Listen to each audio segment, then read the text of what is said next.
ਗੁਰੂ ਅਮਰਦਾਸ ਪਦ ਬੰਦ ਰਾਮਦਾਸ ਅਰਜਨ ਗੁਰੂ ਬਰ ਸ੍ਰੀ ਹਰਗੋਬਿੰਦ ਹਰੀ ਰਾਏ ਹਰਿ ਕ੍ਰਿਸ਼ਨ ਗੁਰੂ ਤੇਗ ਬਹਾਦਰ ਚੰਦ ਦਸਵੇਂ ਗੋਬਿੰਦ ਸਿੰਘ ਗੁਰੂ ਨਮੋ ਚਰਨ ਅਰਵਿੰਦ ਜਿਸ ਮਹਿ ਅੰਮ੍ਰਿਤ ਗਿਆਨ ਹੈ ਮਾਣਿਕ ਭਗਤ ਵੈਰਾਗ ਗੁਰੂ ਗ੍ਰੰਥ ਸਾਹਿਬ ਉਦਦ ਬੰਦੋ ਕਰ ਅਨਰਾਗ ਸ੍ਰੀ ਗੁਰ ਸ਼ਬਦ ਕਮਾਏ ਜਿਨ जीते पंच विकार तिन संतन को बंदना सिर चरणन पर धार एक ओंकारा सतगुरु ते प्रसाद सच होए वाहिगुरु जी की फतेह विघ्न विनाशन सोए ਵਾਹਿਗੁਰੂ ਜੀ ਕੀ ਫਤਿਹ ਵਿਘਨ ਵਿਨਾਸ਼ਨ ਸੋਏ। ਸਤਿਨਾਮ ਸ੍ਰੀ ਵਾਹਿਗੁਰੂ ਸਾਹਿਬ ਜੀ।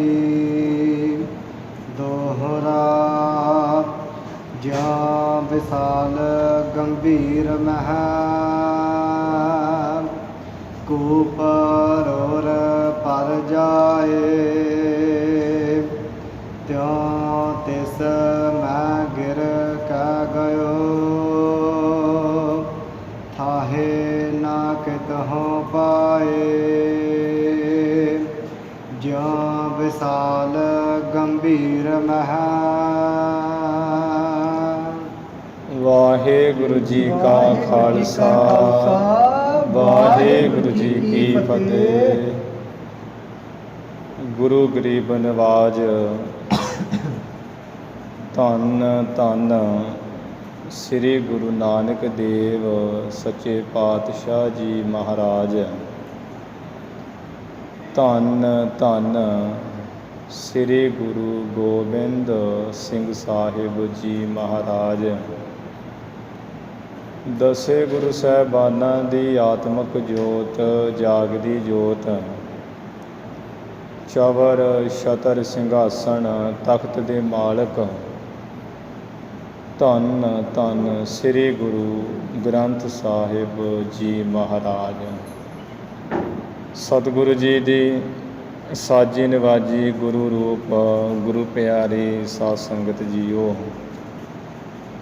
ਆਪ ਜੀ ਬਹੁਤ ਹੀ ਵੱਡਿਆਂ ਭਾਗਾਂ ਵਾਲੇ ਕਰਮਾਂ ਵਾਲੇ ਹੋ ਜੋ ਗੁਰੂ ਚਰਨਾਂ ਵਿੱਚ ਜੁੜ ਕੇ ਗੁਰਬਾਣੀ ਪੜ੍ਹ ਸੁਣ ਕੇ ਲਾਹਾ ਲੈ ਰਹੇ ਹੋ। ਧੰਨ ਧੰਨ ਸ੍ਰੀ ਗੁਰੂ ਗ੍ਰੰਥ ਸਾਹਿਬ ਮਹਾਰਾਜ ਜੀ ਆਪਣੇ ਪਾਵਨ ਪਵਿੱਤਰ ਦਰਸ਼ਨ ਦੇ ਕੇ ਸੰਗਤਾਂ ਨੂੰ ਨਿਹਾਲ ਕਿਰਤਾਰਥ ਕਰ ਰਹੇ ਹੈ। ਬੇਅੰਤ ਸੰਗਤਾਂ ਨੇ ਤਿਲ ਫੁੱਲ ਭੇਟਾ ਅਰਪਣ ਕਰਕੇ ਸਤਿਗੁਰੂ ਜੀ ਦੇ ਚਰਨਾਂ ਵਿੱਚ ਨਤਮਸਤਕ ਹੋ ਕਰਕੇ ਇਸ ਮਨੁੱਖਾ ਜਨਮ ਦਾ ਲਾਹਾ ਲਿਆ ਹੈ।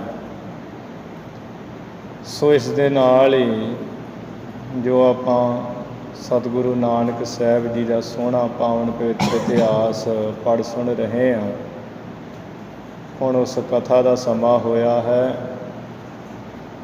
ਜਿਵੇਂ ਗੁਰੂ ਨਾਨਕ ਸਾਹਿਬ ਜੀ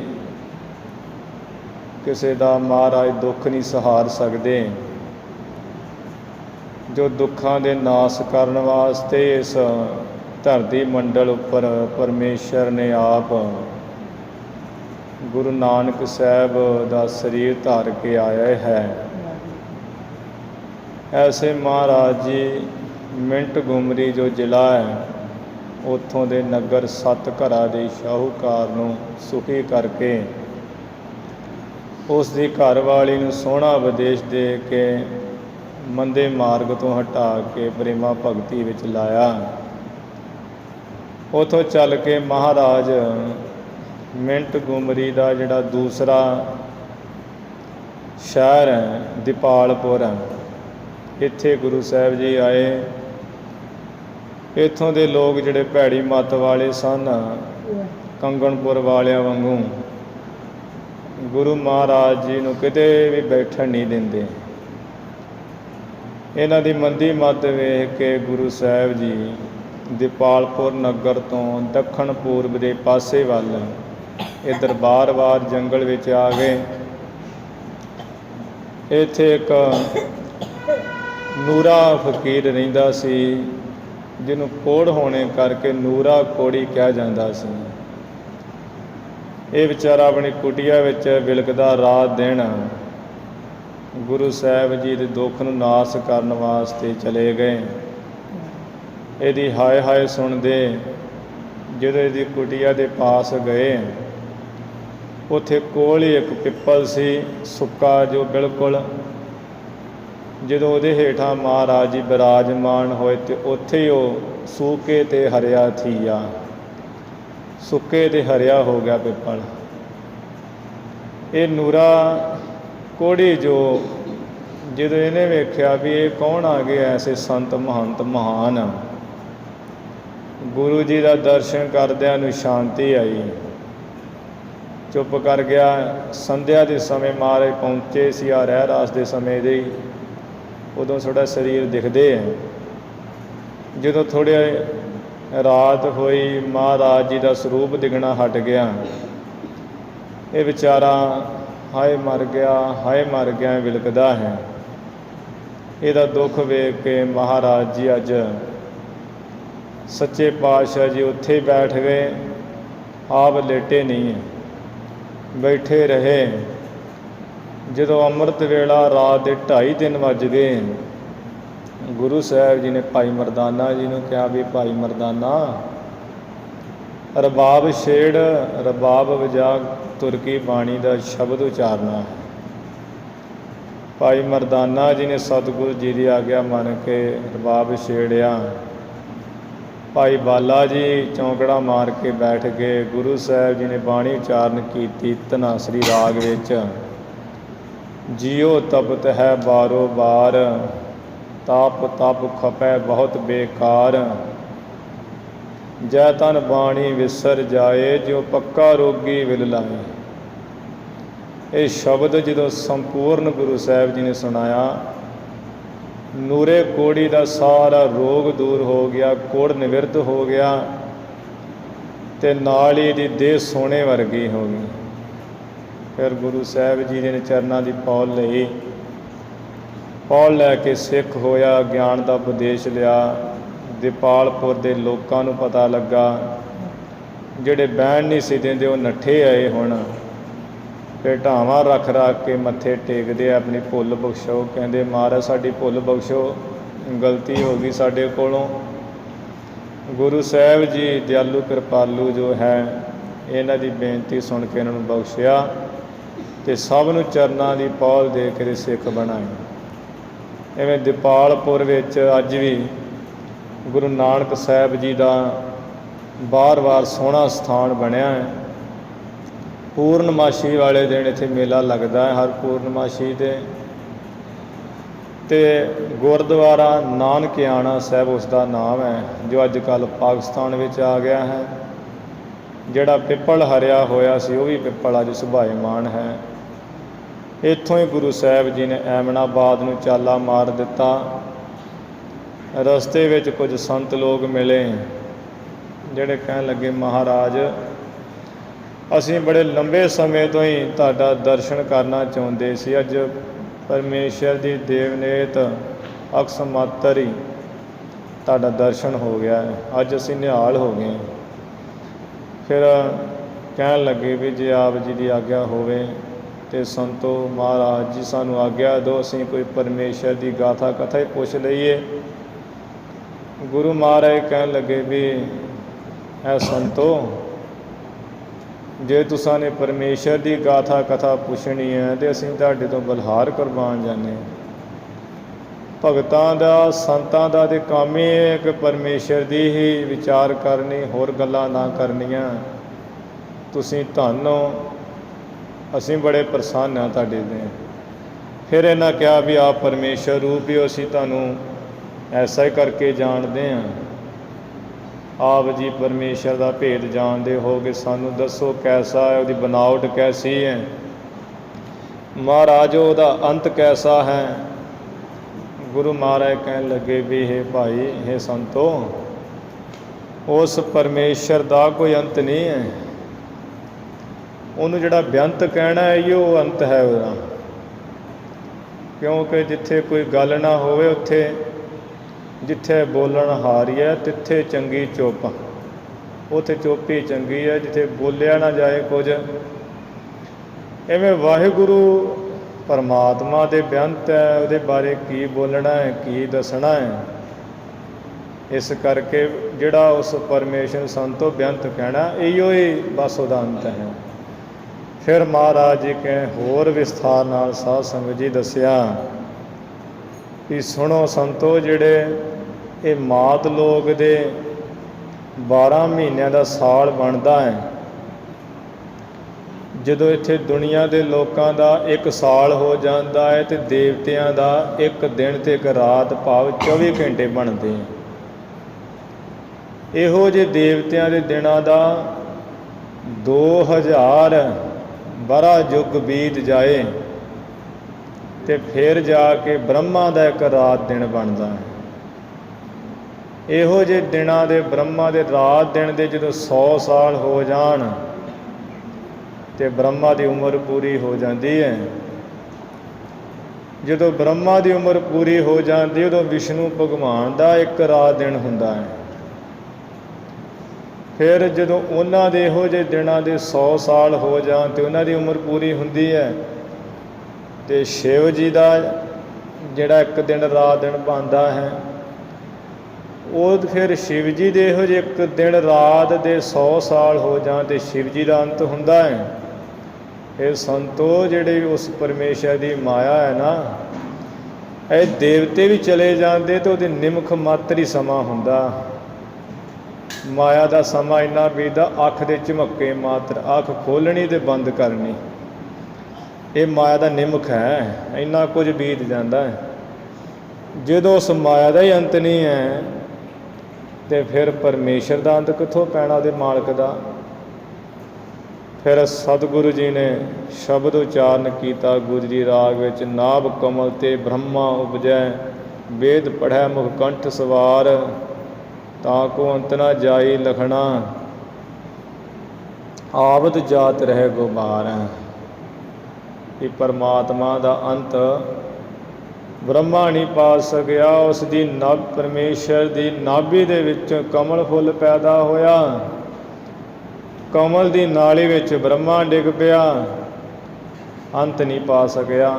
36 ਯੁੱਗ ਫਿਰਦਾ ਰਿਹਾ ਸੀ। ਇਹ ਬ੍ਰਹਮਾ ਜੀ ਨੇ ਜਿਵੇਂ 4 ਵੇਦ ਉਚਾਰੇ, ਉਸਤਤ ਕੀਤੀ, ਫਿਰ ਹੰਕਾਰ ਹੋ ਗਿਆ ਤੇ ਹਰ ਜੀਉ ਅਹੰਕਾਰ ਨਾ ਭਾਵਈ, ਵੇਦ ਕੂਪ ਸੁਣਾਵੈ। ਮਹਾਰਾਜ ਨੂੰ ਹੰਕਾਰ ਨਹੀਂ ਪਾਉਂਦਾ ਹੈ, ਉਹ ਨਹੀਂ ਉਹ ਚਾਹੁੰਦਾ ਹੈ ਮਾਲਕ। ਹੰਕਾਰ ਹੋਣੇ ਕਰਕੇ ਫਿਰ ਬ੍ਰਹਮਾ ਕਹਿੰਦਾ ਵੀ ਮੈਂ ਹਾਂ, ਜਾਂ ਤੇ ਫਿਰ ਪਾਣੀ ਹੈ, ਹੋਰ ਨਹੀਂ ਕੁਝ ਹੈਗਾ।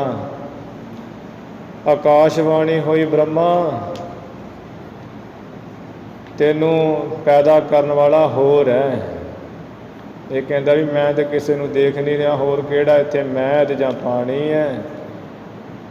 ਇਹ ਆਕਾਸ਼ ਵਿੱਚ ਬੋਲਣ ਵਾਲੇ, ਮੈਨੂੰ ਤੂੰ ਦੱਸ ਹੋਰ ਕਿਹੜਾ ਹੈ। ਆਕਾਸ਼ਵਾਣੀ ਹੋਈ ਪਰਮੇਸ਼ਰ ਵੱਲੋਂ, ਆ ਜਿਹੜਾ ਸਾਹਮਣੇ ਕਵਲ ਹੈ ਨਾ, ਕਵਲ ਫੁੱਲ, ਇਹ ਤੇਰਾ ਆਦ ਹੈ, ਤੇਰਾ ਮੁੱਢ ਹੈ, ਤੇਰਾ ਉਤਪਤੀ ਦਾ ਕਾਰਨ ਹੈ। ਇਹ ਕਹਿਣ ਲੱਗਾ ਨਾ ਨਾ, ਇਹ ਤਾਂ ਛੋਟਾ ਜਿਹਾ ਹੈ, ਮੇਰੀ ਦੇਹ ਨਹੀਂ ਸਖਤ ਦੇ ਵੱਡੀ, ਕਮਲ ਫੁੱਲ ਮੇਰੇ ਅੱਗੇ ਕੀ। ਕਹਿਣ ਲੱਗੇ ਬ੍ਰਹਮਾ, ਇਹ ਕਰ ਵੇਖ ਸਹੀ ਕਮਲ ਫੁੱਲ ਨੂੰ ਧਿਆਨ ਨਾਲ, ਪਤਾ ਲੱਗੇਗਾ ਵੱਡਾ ਕੌਣ ਤੇ ਛੋਟਾ ਕੌਣ ਹੈ। ਇਹਨੇ ਫਿਰ ਵਿਚਾਰ ਕੀਤੀ ਵੀ ਮੈਂ ਇਹਨੂੰ ਲੱਤ ਮਾਰਾਂਗਾ ਜੇ ਤੇ ਟੇਢਾ ਟੁੱਡਾ ਹੋਇਆ ਕਮਲ ਤੇ ਫਿਰ ਜੋ ਆਕਾਸ਼ ਦੇ ਰਾਹੀਂ ਬੋਲ ਰਿਹਾ ਨਿਰਾ ਝੂਠ ਬੋਲਦਾ, ਵਿਅਰਥ ਹੀ ਇਹਦਾ ਬੋਲਣਾ। ਜੇ ਸਿੱਧਾ ਰਿਹਾ ਤੇ ਮੈਂ ਮੰਨਾਂਗਾ ਵੀ ਮੇਰਾ ਇਹੋ ਹੀ ਮੁੱਢ ਹੈ। ਫਿਰ ਇਹਨੇ ਸਾਧ ਸੰਗਤ ਜੀ ਇੱਕ ਲੱਤ ਮਾਰੀ, ਕੁਝ ਨਾ ਹੋਇਆ, ਕਮਲ ਫੁੱਲ ਸਿੱਧਾ ਹੀ ਰਿਹਾ। ਦੂਸਰੀ ਲੱਤ ਮਾਰੀ, ਕਮਲ ਫੁੱਲ ਦੀ ਨਾਲੀ ਵਿੱਚ ਡਿੱਗ ਪਿਆ। ਐਸਾ ਇਹ ਠਾਹ ਨੂੰ ਗਿਆ ਹੈ, ਫਿਰ ਤੇ ਕੋਈ ਪਾਰਾਵਾਰ ਦਾ ਅੰਤ ਹੀ ਨਹੀਂ ਰਹਿ ਗਿਆ। ਜਿਵੇਂ ਸਾਧ ਸੰਗਤ ਜੀ ਕਮਲ ਫੁੱਲ ਦੀ ਨਾਲੀ ਵਿੱਚ ਡਿੱਗ ਕੇ ਬ੍ਰਹਮਾ ਰੋਣ ਲੱਗਾ, ਉਸਤਤ ਕੀਤੀ ਪਰਮੇਸ਼ਰ ਦੀ, ਉਹ ਪ੍ਰਸੰਗ ਵਿਸਥਾਰ ਨਾਲ ਰਹਿੰਦਾ ਜੋ ਸੀ ਆ ਰਿਹਾ ਹੈ। ਆਓ ਆਪਾਂ ਸਰਵਣ ਕਰੀਏ। ਗੁਰੂ ਚਰਨਾਂ ਵਿੱਚ ਲਵਾਓ ਹਾਜ਼ਰੀਆਂ, ਉਚਾਰਨ ਕਰੋ ਜੀ ਸਤਿਨਾਮ ਸ੍ਰੀ ਵਾਹਿਗੁਰੂ ਸਾਹਿਬ ਜੀ। ਸਤਿਨਾਮ ਸ੍ਰੀ ਵਾਹਿਗੁਰੂ ਸਾਹਿਬ ਜੀ। ਸਤਿਨਾਮ ਸ੍ਰੀ ਵਾਹਿਗੁਰੂ ਸਾਹਿਬ ਜੀ। ਦੋਹਰਾ ਜਾਂ ਵਿਸਾਲ ਗੰਭੀਰ ਮਹਿ। ਜਦੋਂ ਇਹ ਕਮਲ ਦੀ ਨਾਲੀ ਵਿੱਚ ਬ੍ਰਹਮਾ ਡਿੱਗ ਪਿਆ ਹੈ, ਕਹਿੰਦੇ ਉਹ ਤੇ ਉਹ ਗੱਲ ਬਣ ਗਈ ਹੈ ਜਿਵੇਂ ਬਹੁਤ ਹੀ ਡੂੰਘੇ ਖੂਹ ਦੇ ਵਿੱਚ ਉਪਰੋਰ ਪਰ ਜਾਏ। ਜਿਵੇਂ ਬਹੁਤ ਹੀ ਡੂੰਘੇ ਖੂਹ ਦੇ ਵਿੱਚ ਕੋਈ ਰੋੜਾ ਜਾ ਡਿੱਗ ਪਵੇ। ਤਿਆਂ ਤਿਸ ਮੈਂ ਗਿਰ ਕੇ ਗਇਓ। ਕਹਿੰਦੇ ਤਿਵੇਂ ਇਹ ਬ੍ਰਹਮਾ ਉਹ ਕਮਲ ਦੀ ਨਾਲੀ ਵਿੱਚ ਡਿੱਗ ਕੇ ਠਾਂ ਹੀ ਚਲਾ ਗਿਆ। ਥਾਹੇ ਨਾ ਕਿਤਹੁ ਪਾਏ। ਉਸ ਕਮਲ ਦੀ ਨਾਲੀ ਦਾ ਜਿਹੜਾ ਥਾਂ ਹੈ ਨਾ, ਵੀ ਕੋਈ ਅੰਤ ਆ ਜਾਵੇ, ਇਹਨੇ ਭੋਰਾ ਮਾਤਰ ਵੀ ਨਹੀਂ ਪਾਇਆ। ਚੌਪਈ ਚੱਲਿਓ ਜਾਤ ਚਿਰਕਾਲ ਬਿਤਾਵਾ। ਐਵੇਂ ਚੱਲਿਆ ਜਾਂਦਾ ਬੜਾ ਸਮਾਂ ਹੀ ਲੰਘਾ ਦਿੱਤਾ। ਪੁਰਾਣਾ ਵਿੱਚ ਲਿਖਿਆ ਹੋਇਆ ਤੇ ਇਹ ਗੁਰਬਾਣੀ ਵਿੱਚ ਵੀ ਹੁੰਦਾ ਹੈ। ਇਹ ਕਮਲ ਫੁੱਲ ਦੀ ਨਾਲੀ ਵਿੱਚ ਬ੍ਰਹਮਾ 18 ਯੁੱਗ ਕਹਿੰਦੇ ਠਾਂ ਹੀ ਜਾਂਦਾ ਰਿਹਾ। 18 ਯੁੱਗ, ਇੱਕ ਯੁੱਗ ਮੂੰਹ ਨਾ ਆਖਣਾ, 18 ਯੁੱਗ ਜਾਂਦਾ ਰਿਹਾ ਤੇ 18 ਯੁੱਗੀ ਵਿੱਚ ਘੁੰਮਦਾ ਰਿਹਾ। 36 ਯੁੱਗ ਕਮਲ ਦੀ ਨਾਲੀ ਵਿੱਚ ਹੀ ਸਮਾਂ ਬਿਤਾ ਦਿੱਤਾ ਬ੍ਰਹਮਾ ਨੇ। ਠਹਿਰਨ ਥਾਨ ਕਹੋ ਨਹਿ ਪਾਵਾ। ਠਹਿਰਨ ਵਾਸਤੇ ਵੀ ਕਿਤੇ ਥਾਂ ਟਿਕਾਣਾ ਆ ਜਾਵੇ, ਰੁਕ ਜਾਵਾਂ, ਕੋਈ ਥਾਂ ਹੀ ਨਹੀਂ ਪਾਇਆ। ਕਬ ਸਿਰ ਉੱਪਰ ਕਬ ਹੀ ਨੀਚੇ। ਇਹ ਸੰਤੋ ਬ੍ਰਹਮਾ ਜਦੋਂ ਕਮਲ ਦੀ ਨਾਲੀ 'ਚ ਡਿੱਗ ਪਿਆ, ਕਦੀ ਦਾ ਸਿਰ ਉੱਪਰ ਕਦੀ ਨੀਵਾਂ, ਕਦੀ ਪੈਰ ਉੱਪਰ ਹੋ ਜਾਣ, ਕਦੀ ਸਿਰ ਉੱਪਰ ਹੋ ਜਾਏ। ਚੱਲਿਓ ਜਾਤ ਤਿਸ ਨਾਲੀ ਵੀਚੇ। ਚੱਲਿਆ ਹੀ ਜਾਂਦਾ ਸੀ ਉਸ ਕਮਲ ਫੁੱਲ ਦੀ ਨਾਲੀ ਵਿੱਚ। ਇਵੇਂ ਸਮਝ ਲੈਣਾ ਵੀ ਜੋ ਪਰਮੇਸ਼ਰ ਹੈ ਤੇ ਇਹ ਜਿਹੜੀ ਪਰਮੇਸ਼ਰ ਦੀ ਮਾਇਆ ਨਾਲੀ ਹੈ ਕਮਲ ਦੀ, ਐਵੇਂ ਉਹ ਮਾਇਆ ਵਿੱਚ ਹੀ ਚੱਲਿਆ ਜਾ ਰਿਹਾ ਸੀ। ਬਿਹਬਲ ਹੋਇਆ ਆਤਹੀ ਦੁਖ ਪਾਵਾ। ਅਖੀਰ ਜਦੋਂ ਸਮਾਂ ਹੀ ਲੰਘਦਾ ਗਿਆ, 36 ਯੁੱਗ ਲੰਘ ਗਏ, ਕਹਿੰਦੇ ਬੜਾ ਵਿਆਕਲ ਹੋਇਆ, ਬਹੁਤ ਹੀ ਦੁੱਖ ਪਾਇਆ ਬ੍ਰਹਮਾ ਨੇ। ਉਬਰਨ ਕੋ ਨਹਿ ਪਾਏ ਉਪਾਵਾ। ਬਚ ਵੀ ਮੈਂ ਬਚ ਜਾਵਾਂ, ਨਿਕਲ ਜਾਵਾਂ, ਨਿਕਲਣ ਬਚਣ ਦਾ ਤੇ ਕੋਈ ਯਤਨ ਨਹੀਂ ਪਾਇਆ।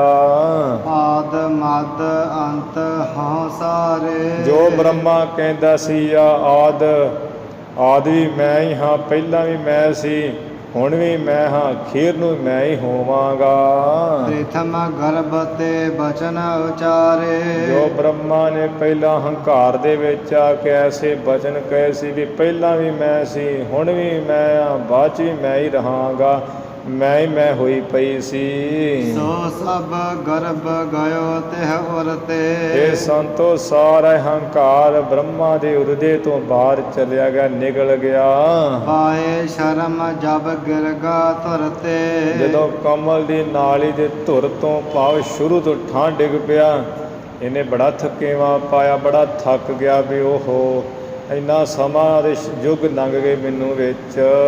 ਭਇਓ ਦੁਖਾ ਤੁਰ ਰੋਦਨ ਕਰਹੀਂ। ਐਵੇਂ ਘਾਬਰ ਕੇ ਦੁਖੀ ਨਾਲ ਵਿਆਕਲ ਹੋਇਆ ਬ੍ਰਹਮਾ ਬਹੁਤ ਰੋਣਾ ਕਰਦਾ ਸੀ। ਉਸਤਤ ਪ੍ਰਭ ਕੀ ਬਹਰ ਉਚਰਹੀਂ। ਫਿਰ ਇਹ ਸੰਤੋ ਇਹ ਬ੍ਰਹਮਾ ਨੇ ਪਰਮੇਸ਼ਰ ਦੀ ਜਿਹੜੀ ਉਸਤਤੀ ਹੈ ਨਾ ਬਹੁਤ ਹੀ ਉਚਾਰਨਾ ਕੀਤੀ, ਬਹੁਤ ਲੱਖ ਵਰ੍ਹੇ ਤਪ ਕੀਤਾ ਸੀ। ਨਮੋ ਨਮੋ ਅਬਨਾਸੀ ਸੁਆਮੀ। ਫਿਰ ਤੇ ਕਮਲ ਦੀ ਨਾਲੀ ਵਿੱਚ ਹੀ ਕਹਿਣ ਲੱਗਾ, ਹੇ ਨਾਸ ਤੋਂ ਰਹਿਤ ਪਰਮੇਸ਼ਰ ਅਬਨਾਸੀ ਸੁਆਮੀ, ਮੇਰੀ ਨਮਸਕਾਰ ਹੈ, ਮੇਰੀ ਨਮਸਕਾਰ ਹੈ ਮਹਾਰਾਜ ਤੁਹਾਨੂੰ। ਰੂਪ ਨਾ ਰੇਖ ਨਾ ਅੰਤਰਯਾਮੀ। ਹੇ ਦਿਲਾਂ ਦੀਆਂ ਜਾਣਨ ਵਾਲੇ ਪਰਮੇਸ਼ਰ, ਤੁਹਾਡਾ ਰੂਪ ਆਕਾਰ ਕੋਈ ਨਹੀਂ ਹੈ। ਜਿਵੇਂ ਹੱਥਾਂ ਵਿੱਚ ਮੱਛ ਕੱਛ ਆਦਿਕ ਰੇਖਾ, ਇਹ ਰੇਖਾ ਨਹੀਂ ਹੈ ਤੁਹਾਡੇ ਵਿੱਚ। ਪਾਰ ਬ੍ਰਹਮ ਪਰਮੇਸ਼ਰ ਕਰਤਾ। ਤੁਸੀਂ ਤੋਂ ਪਰੇ ਪ੍ਰਕਿਰਤੀ ਤੋਂ ਪਰੇ ਤੇ ਬ੍ਰਹਮ ਵਿਆਪਕ ਰੂਪ ਹੋ। ਪਰਮ ਈਸ਼ਰ ਹੋ, ਮੇਰੇ ਬ੍ਰਹਮਾ ਦੇ ਕਰਤਾ ਹੋ, ਇਹ ਜਲ ਦੇ ਵੀ ਕਰਤਾ ਹੋ, ਕਮਲ ਦੇ ਵੀ ਕਰਤਾ ਹੋ ਜੀ। ਗੰਜਨ ਗਰਭ ਸਕਲ ਦੁਖ ਹਰਤਾ।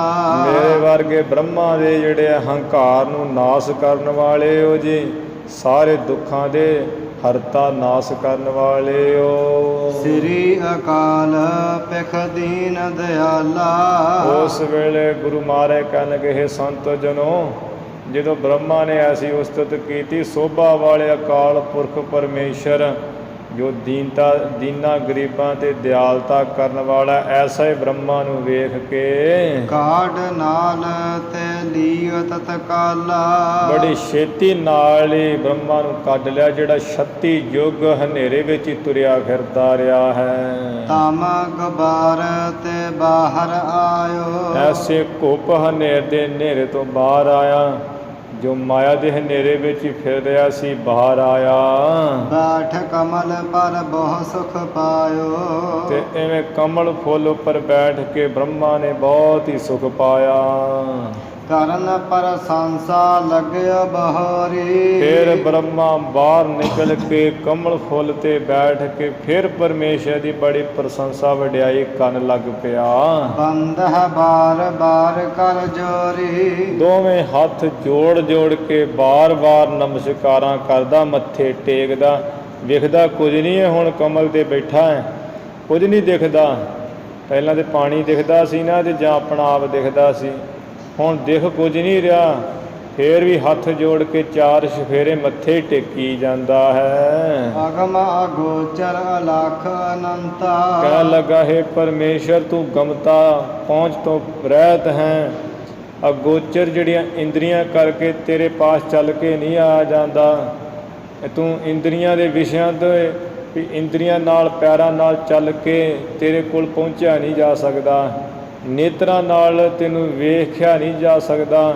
ਤੂੰ ਅਗੋਚਰ ਹੈ, ਲਖਣੇ ਤੋਂ ਰਹਿਤ ਹੈ, ਜਾਣਨ ਤੋਂ ਰਹਿਤ ਹੈ, ਅੰਤ ਤੋਂ ਰਹਿਤ ਹੈ, ਭਾਵ ਬੇਅੰਤੀ ਹੈ। ਅਚੁੱਤ ਅਬੈ ਸ੍ਰੀ ਭਗਵੰਤਾ।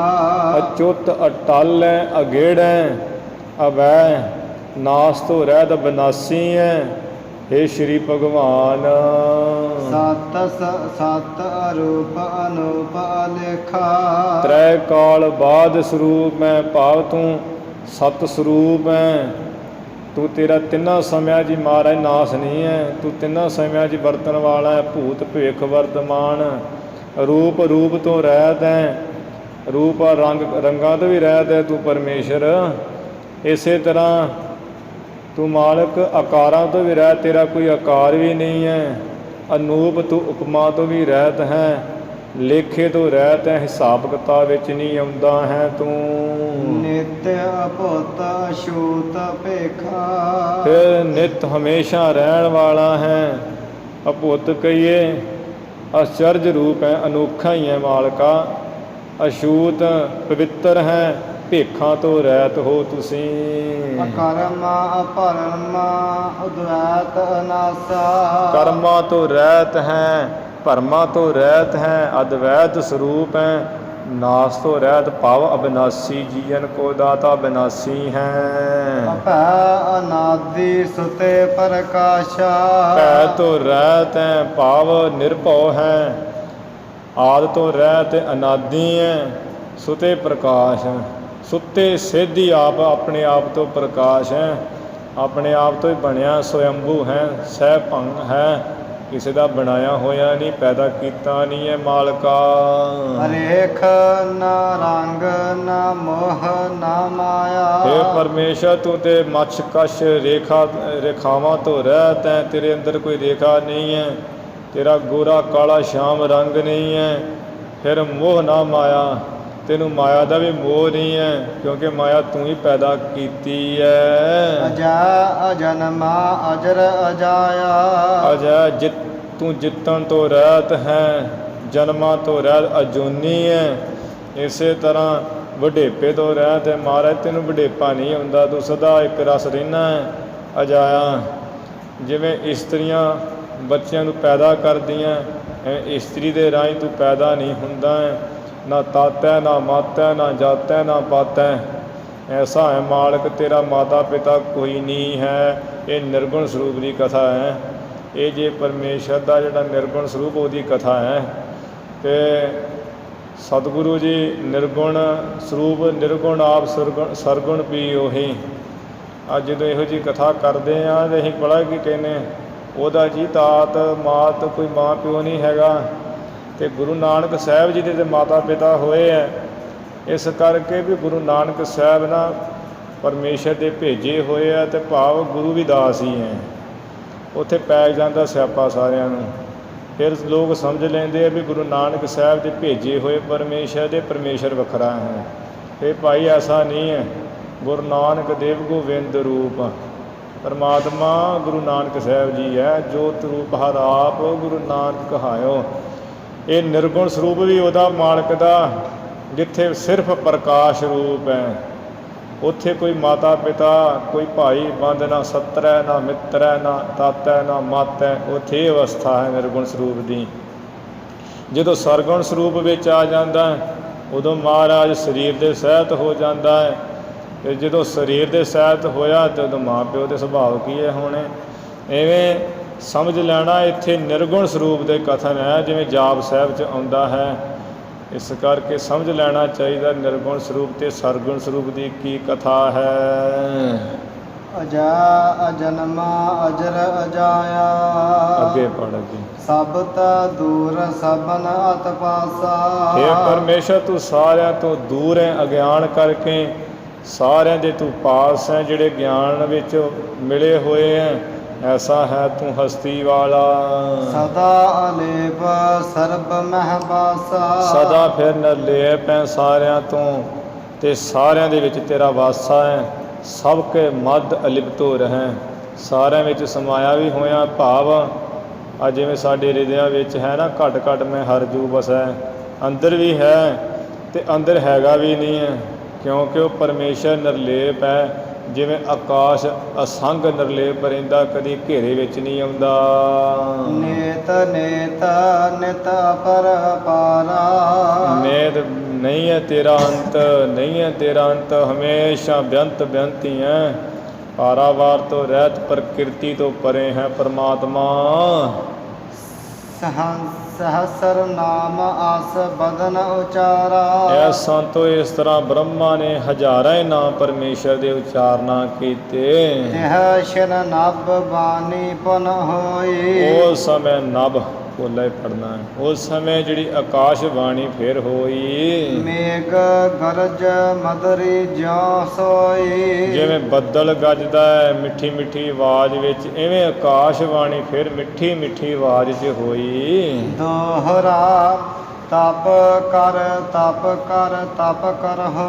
ਉਹ ਆਕਾਸ਼ ਬਾਣੀ ਵਿੱਚ ਪਰਮੇਸ਼ਰ ਨੇ ਕਿਹਾ, ਹੇ ਬ੍ਰਹਮਾ, ਹੁਣ ਤੇਰੇ 'ਚ ਨਿਮਰਤਾ ਆ ਗਈ, ਅਹੰਕਾਰ ਨਿਵਰਤ ਹੋ ਗਿਆ, ਸਾਡਾ ਬਚਨ ਸੁਣ। ਤਪ ਕਰ ਤਪ ਕਰ ਤਪ ਕਰ। ਕਹਿਓ ਬਾਰ ਤੀਨਾ। ਜਿਵੇਂ ਪਰਮੇਸ਼ਰ ਨੇ 3 ਵਾਰ ਕਿਹਾ, ਭਾਵ ਮਨ ਕਰਕੇ, ਬਾਣੀ ਕਰਕੇ, ਸਰੀਰ ਕਰਕੇ ਤਪ ਕਰ, ਬੜਾ ਕਠਿਨ ਸਖਤ। ਜਗ ਰਚਨੇ ਕੀ ਸ਼ਕਤ ਹੋਵੇ। ਜਦੋਂ ਤੂੰ ਤਪ ਕਰੇਗਾ ਫਿਰ ਤੇਰੇ ਵਿੱਚ ਸ਼ਕਤੀ ਆ ਜਾਏਗੀ ਸੰਸਾਰ ਨੂੰ ਰਚਣ ਦੀ, ਸ੍ਰਿਸ਼ਟੀ ਪੈਦਾ ਕਰਨ ਦੀ। ਰਚਹੁ ਬਹਾਰ ਪਰਬੀਨਾ।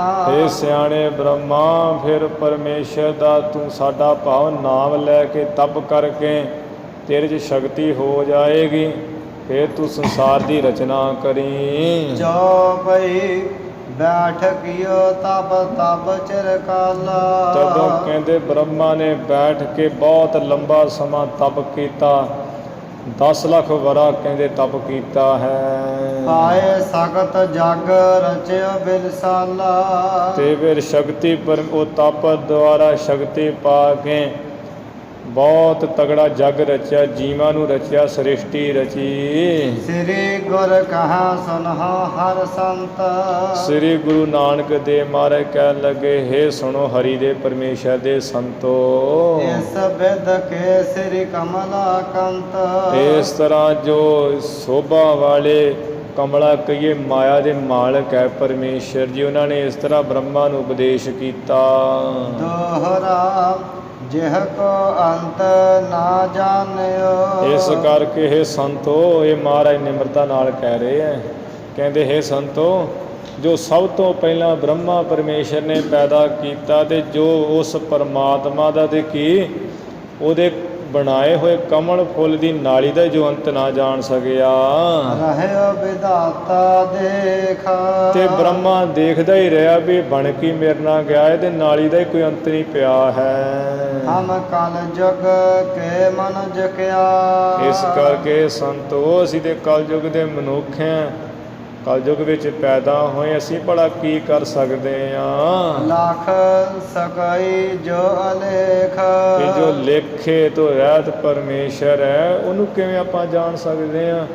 ਅਸੀਂ ਤਾਂ ਹੈ ਕਲਯੁਗ ਦੇ ਜੀਵ, ਉਮਰਾਂ ਵੀ ਥੋੜ੍ਹੀਆਂ ਹੈ, ਅਤੇ ਬ੍ਰਹਮਾ ਦੀ ਤਾਂ ਇੰਨੀ ਉਮਰ, ਇੰਨਾ ਤਪ ਕੀਤਾ, ਫਿਰ ਵੀ ਅੰਤ ਨਹੀਂ ਜਾਣ ਸਕਿਆ, ਅਸੀਂ ਕੀ ਜਾਣ ਸਕਦੇ ਹਾਂ।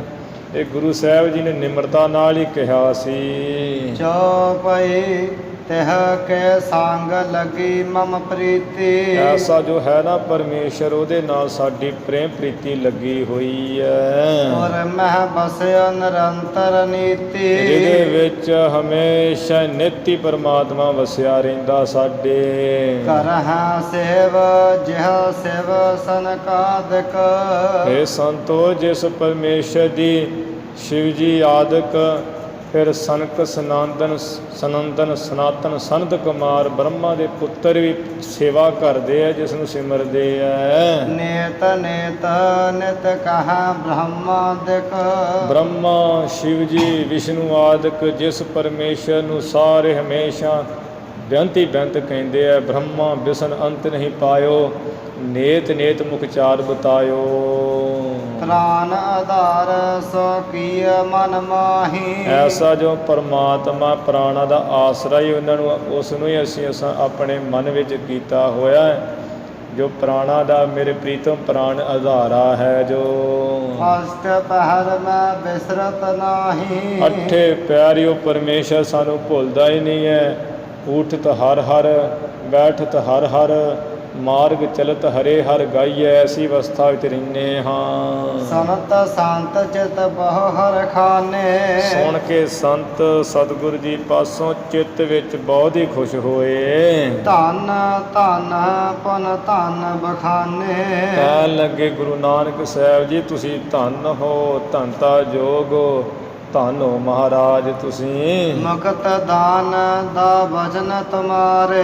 ਤੁਹਾਡੇ ਜਿਹੜੇ ਬਚਨ ਹੈ ਨਾ ਸੱਚੇ ਪਾਤਸ਼ਾਹ ਜੀ, ਮੁਕਤੀ ਦਾ ਦਾਨ ਦੇਣ ਵਾਲੇ ਹੈ। ਸਤਿਗੁਰ ਬਚਨ ਤੁਮਾਰੇ ਨਿਰਗੁਣ ਨਿਸਤਾਰੇ। ਇੱਕ ਸੰਸਾ ਔਰ ਹਮਾਰੇ। ਹੈ ਗੁਰੂ ਨਾਨਕ ਸਾਹਿਬ ਜੀ, ਇੱਕ ਸੰਸਾ ਸਾਡੇ ਹਿਰਦੇ ਵਿੱਚ ਹੋਰ ਉੱਠਿਆ ਹੈ। ਕੌਣ ਵਸਤ ਇਹ ਲੋਕਨ ਆਹੀ। ਦੁਬਾਰਾ ਪੜ੍ਹ। ਕੌਣ ਵਸਤ ਇਹ ਲੋਚਨ ਆਹੀ। ਮਹਾਰਾਜ, ਇਹਨਾਂ ਨੇਤਰਾਂ ਵਿੱਚ ਭਲਾ ਕਿਹੜੀ ਵਸਤੂ ਹੈਗੀ ਹੈ ਐਸੀ। ਦੇਖਾ ਕੌਣ ਰਹਿਤ ਇਨ ਮਾਹੀ। ਜਿਹੜਾ ਇਹਨਾਂ ਨੇਤਰਾਂ ਵਿੱਚ ਐਸੀ ਕਿਹੜੀ ਵਸਤੂ ਆ ਜਿਹੜੀ ਇਹਨਾਂ ਵਿੱਚ ਬੈਠੀ ਹੋਈ ਤੇ ਸਾਰੇ ਪਾਸਿਆਂ ਨੂੰ ਦੇਖਦੀ ਰਹਿੰਦੀ ਹੈ। ਇਸ ਪ੍ਰਕਾਰ ਜੋ ਸਰਬ ਪਸਾਰਾ। ਇਹਨਾਂ ਵਿੱਚ ਕੌਣ ਹੈ ਐਸਾ ਬੈਠਾ ਹੋਇਆ ਜਿਹੜਾ ਸਭ ਕੁਝ ਦੇਖਦਾ ਰਹਿੰਦਾ ਹੈ। ਕਿਸ ਤਰ੍ਹਾਂ ਨਾਲ ਜੋ ਇਹ ਸਾਰਾ ਇਸ ਸੰਸਾਰ ਦਾ ਜਗਤ ਦਾ ਪਸਾਰਾ ਹੈ। ਦੇਖ ਲਹਿ ਜੋ ਕਹੋ ਵਿਚਾਰਾ। ਕਿ ਜੋ ਦੇਖ ਲੈਂਦਾ ਹੈ ਸਾਰੇ ਸੰਸਾਰ ਨੂੰ, ਮਹਾਰਾਜ ਉਹਦੀ ਵਿਚਾਰ ਸਾਨੂੰ ਦੱਸੋ, ਕਹੋ ਵੀ ਉਹ ਕਿਹੜਾ ਜਿਹੜਾ ਨੇਤਰਾਂ ਵਿੱਚ ਬੈਠ ਕੇ ਸਭ ਨੂੰ ਦੇਖ ਰਿਹਾ ਹੈ। ਤੁਮ ਸਮ ਗਿਆਤਾ ਮਿਲਹਿ ਨਾ ਆਨੀ। ਕਿਉਂਕਿ ਤੁਹਾਡੇ ਸਮਾਂ ਜਿਹੜਾ ਗਿਆਨੀ ਹੈ ਨਾ, ਹੋਰ ਨਹੀਂ ਕੋਈ ਮਿਲ ਸਕਦਾ। ਸੁਨ ਪਦ ਦੁਤੀਯ ਕਹਿਓ ਗੁਣ ਖਾਨੀ। ਸੁਣ ਕਰਕੇ ਨਾ ਸੰਤਾਂ ਤੋਂ ਮਹਾਰਾਜ ਨੇ ਇਸੇ ਸ਼ਬਦ ਦਾ ਹੀ ਦੂਸਰਾ ਪਦਾ ਜਿਹੜਾ ਕਹਿਆ, ਜੋ ਗੁਣਾਂ ਦੀ ਖਾਣ ਹੈ ਗੁਰੂ ਨਾਨਕ ਸਾਹਿਬ ਜੀ। ਰਵ ਸਸ ਦੀਪਕ ਜਾ ਕੇ ਤ੍ਰਿਭਵਨ। ਮਹਾਰਾਜ ਕਹਿਣ ਲੱਗੇ, ਹੇ ਸੰਤੋ, ਜਿਸ ਪਰਮੇਸ਼ਰ ਦੇ ਸੂਰਜ ਦੇ ਚੰਦਰਮਾ ਦੋ ਦੀਵੇ ਕੀਤੇ ਹੋਏ ਹੈ, ਅਤੇ ਜਿਹੜੇ ਦੋ ਦੀਵੇ ਬਣ ਕੇ ਤਿੰਨਾਂ ਲੋਕਾਂ ਵਿੱਚ, ਤਿੰਨਾਂ ਭਵਨਾਂ ਵਿੱਚ ਹੀ ਆਪਣਾ ਪ੍ਰਕਾਸ਼ ਕਰ ਰਹੇ ਹੈ। ਏਕ ਜੋਤ ਮਰਾਰ। ਮੁਰਦਿਆਂ ਦਾ ਜੋ ਵੈਰੀ ਹੈ ਪਰਮੇਸ਼ਰ, ਅਤੇ ਉਸੇ ਮਾਲਕ ਦੀ ਇੱਕ ਸਾਰੇ ਜੀਵਾਂ ਵਿੱਚ ਜੋਤ ਹੈ। ਭਾਵ ਜਿਹੜੇ ਤਿੰਨ ਭਵਨ ਹੈ ਉਹਨਾਂ ਵਿੱਚ ਪਰਮੇਸ਼ਰ ਨੇ ਦੋ ਦੀਵੇ ਸੂਰਜ ਦੇ ਚੰਦਰਮਾ ਕੀਤੇ ਹੋਏ ਆ, ਅਤੇ ਜਿਹੜੇ ਸਾਰੇ ਪਾਸੇ ਪ੍ਰਕਾਸ਼ ਕਰ ਰਹੇ ਹੈ। ਜਿਸ ਨੇ ਐਸੇ ਦੀਵੇ ਕੀਤੇ, ਉਸੇ ਮੁਰਾਰੀ ਪਰਮੇਸ਼ਰ ਦੀ ਜੋਤ ਹੈ ਸਾਰੇ ਜੀਵਾਂ ਵਿੱਚ ਜਗ ਰਹੀ। ਗੁਰਮੁਖ ਹੋਏ ਸੋ ਅਹਨਿਸ ਨਿਰਮਲ। ਜਿਹੜੇ ਗੁਰੂ ਦੁਆਰਾ ਸਿੱਖਿਆ ਲੈ ਕੇ ਗੁਰਮੁਖ ਹੁੰਦੇ ਹੈ, ਉਹ ਰਾਤ ਦਿਨ ਪਰਮੇਸ਼ਰ ਦੇ ਨਾਮ ਕਰਕੇ ਨਿਰਮਲ ਉਜਲ ਰਹਿੰਦੇ ਹੈ। ਮਨਮੁਖ ਰਾਨ ਅੰਧਾਰ। ਪਰ ਜਿਹੜੇ ਮਨਮੁਖ ਲੋਕ ਹੈ, ਮਨ ਦੀ ਮਰਜ਼ੀ ਵਾਲੇ, ਗੁਰੂ ਤੋਂ ਬੇਮੁਖ ਹੋਏ, ਉਹ ਅਵਿਦਿਆ ਰੂਪੀ ਰਾਤ ਵਿੱਚ ਪੈ ਕੇ ਅਤੇ ਜਿਹੜਾ ਭਰਮ ਦੇ ਹਨੇਰੇ ਵਿੱਚ ਹੀ ਪਏ ਰਹਿੰਦੇ ਆ, ਮਰਦੇ ਖਪਦੇ ਡਿੱਗਦੇ ਰਹਿੰਦੇ ਆ। ਚੌਪਈ ਸੁਨਹ ਸੰਤ ਸ੍ਰੀ ਨਾਨਕ ਕਹੀ। ਗੁਰੂ ਸਾਹਿਬ ਜੀ ਕਹਿਣ ਲੱਗੇ, ਹੇ ਸੰਤੋ, ਚੰਦ ਸੂਰਜ ਮਹਿ ਜੋਤ ਜੋ ਅਹੀ। ਇਹ ਜਿਹੜਾ ਤੁਹਾਨੂੰ ਰਾਤ ਨੂੰ ਚੰਦਰਮਾ ਦਿਖਦਾ ਹੈ, ਦਿਨੇ ਸੂਰਜ ਦਿਖਦਾ ਹੈ, ਇਹਦੇ ਵਿੱਚ ਜਿਹੜੀ ਜੋਤ ਹੈ ਪ੍ਰਕਾਸ਼ ਵਾਲੀ, ਜਿਹ ਤੇ ਜਗ ਮਹਿ ਹੋਤ ਉਜਾਲਾ। ਜਿਸ ਜੋਤ ਤੋਂ ਸਾਰੇ ਸੰਸਾਰ ਵਿੱਚ ਹੀ ਉਜਾਲਾ ਪ੍ਰਕਾਸ਼ ਹੁੰਦਾ ਪਿਆ ਹੈ, ਸੋ ਈਸ਼ਵਰ ਕੀ ਲਖਹੁ ਵਿਸਾਲਾ। ਉਹ ਪਰਮੇਸ਼ਰ ਦੀ ਜਿਹੜੀ ਹੈ ਨਾ ਜੋਤ ਬਹੁਤ ਤਗੜੀ, ਜਾਣ ਲਓ, ਉਸੇ ਦਾ ਹੀ ਦਿੱਤਾ ਹੋਇਆ ਪ੍ਰਕਾਸ਼ ਹੈ। ਚੰਦਰਮਾ ਵੀ ਨਹੀਂ ਤੇ ਹਨੇਰਾ ਹੀ ਹੈ, ਸੂਰਜ ਵੀ ਹਨੇਰਾ ਹੀ ਹੈ। ਜਿਹੜੀ ਜੋਤ ਜਗ ਰਹੀ ਹੈ ਪਰਮੇਸ਼ਰ ਦੀ, ਜਾਣ ਲਓ ਉਸ ਦਾ ਹੀ ਜੋਤ ਜਗ ਰਿਹਾ ਇਹ ਦੋਹਾਂ ਵਿੱਚ। ਦਈ ਜੋਤ ਦੀਪਕ ਜਗ ਦੀਨੇ। ਦਈ ਜੋਤ ਦੀਪਕ ਜਗ ਕੀਨੇ। ਉਸ ਪਰਮੇਸ਼ਰ ਨੇ ਇਹਨਾਂ ਦੋਵਾਂ ਦੀਵਿਆਂ ਨੂੰ ਜੋਤ ਦਿੱਤੀ ਹੋਈ ਹੈ, ਅਤੇ ਸੰਸਾਰ ਵਿੱਚ ਦੀਵੇ ਕੀਤੇ ਹੋਏ ਪ੍ਰਕਾਸ਼ ਕਰਨ ਵਾਲੇ। ਜਿਹ ਬਿਦ ਜੋਤ ਸਰਬ ਘਟ ਚੀਨੇ। ਉਸੇ ਤਰ੍ਹਾਂ ਹੀ ਸਾਰੇ ਘਟਾਂ ਹਿਰਦਿਆਂ ਵਿੱਚ, ਸਾਰੇ ਘਟ ਗਈਏ ਸਰੀਰਾਂ ਵਿੱਚ, ਉਸੇ ਪਰਮੇਸ਼ਰ ਦੀ ਜੋਤ ਜਾਣ ਲਓ। ਜਿਵੇਂ ਗੁਰੂ ਸਾਹਿਬ ਜੀ ਨੇ ਆਰਤੀ ਵਿੱਚ ਵੀ ਕਿਹਾ, ਸਭ ਮਹਿ ਜੋਤ ਜੋਤ ਹੈ ਸੋਏ, ਤਿਸਦਾ ਚਾਨਣ ਸਭ ਮਹਿ ਚਾਨਣ ਹੋਏ। ਗੁਰ ਸਾਖੀ ਜੋਤ ਪ੍ਰਗਟ ਹੋਏ, ਜੋ ਤਿਸ ਭਾਵੈ ਸੋ ਆਰਤੀ ਹੋਏ।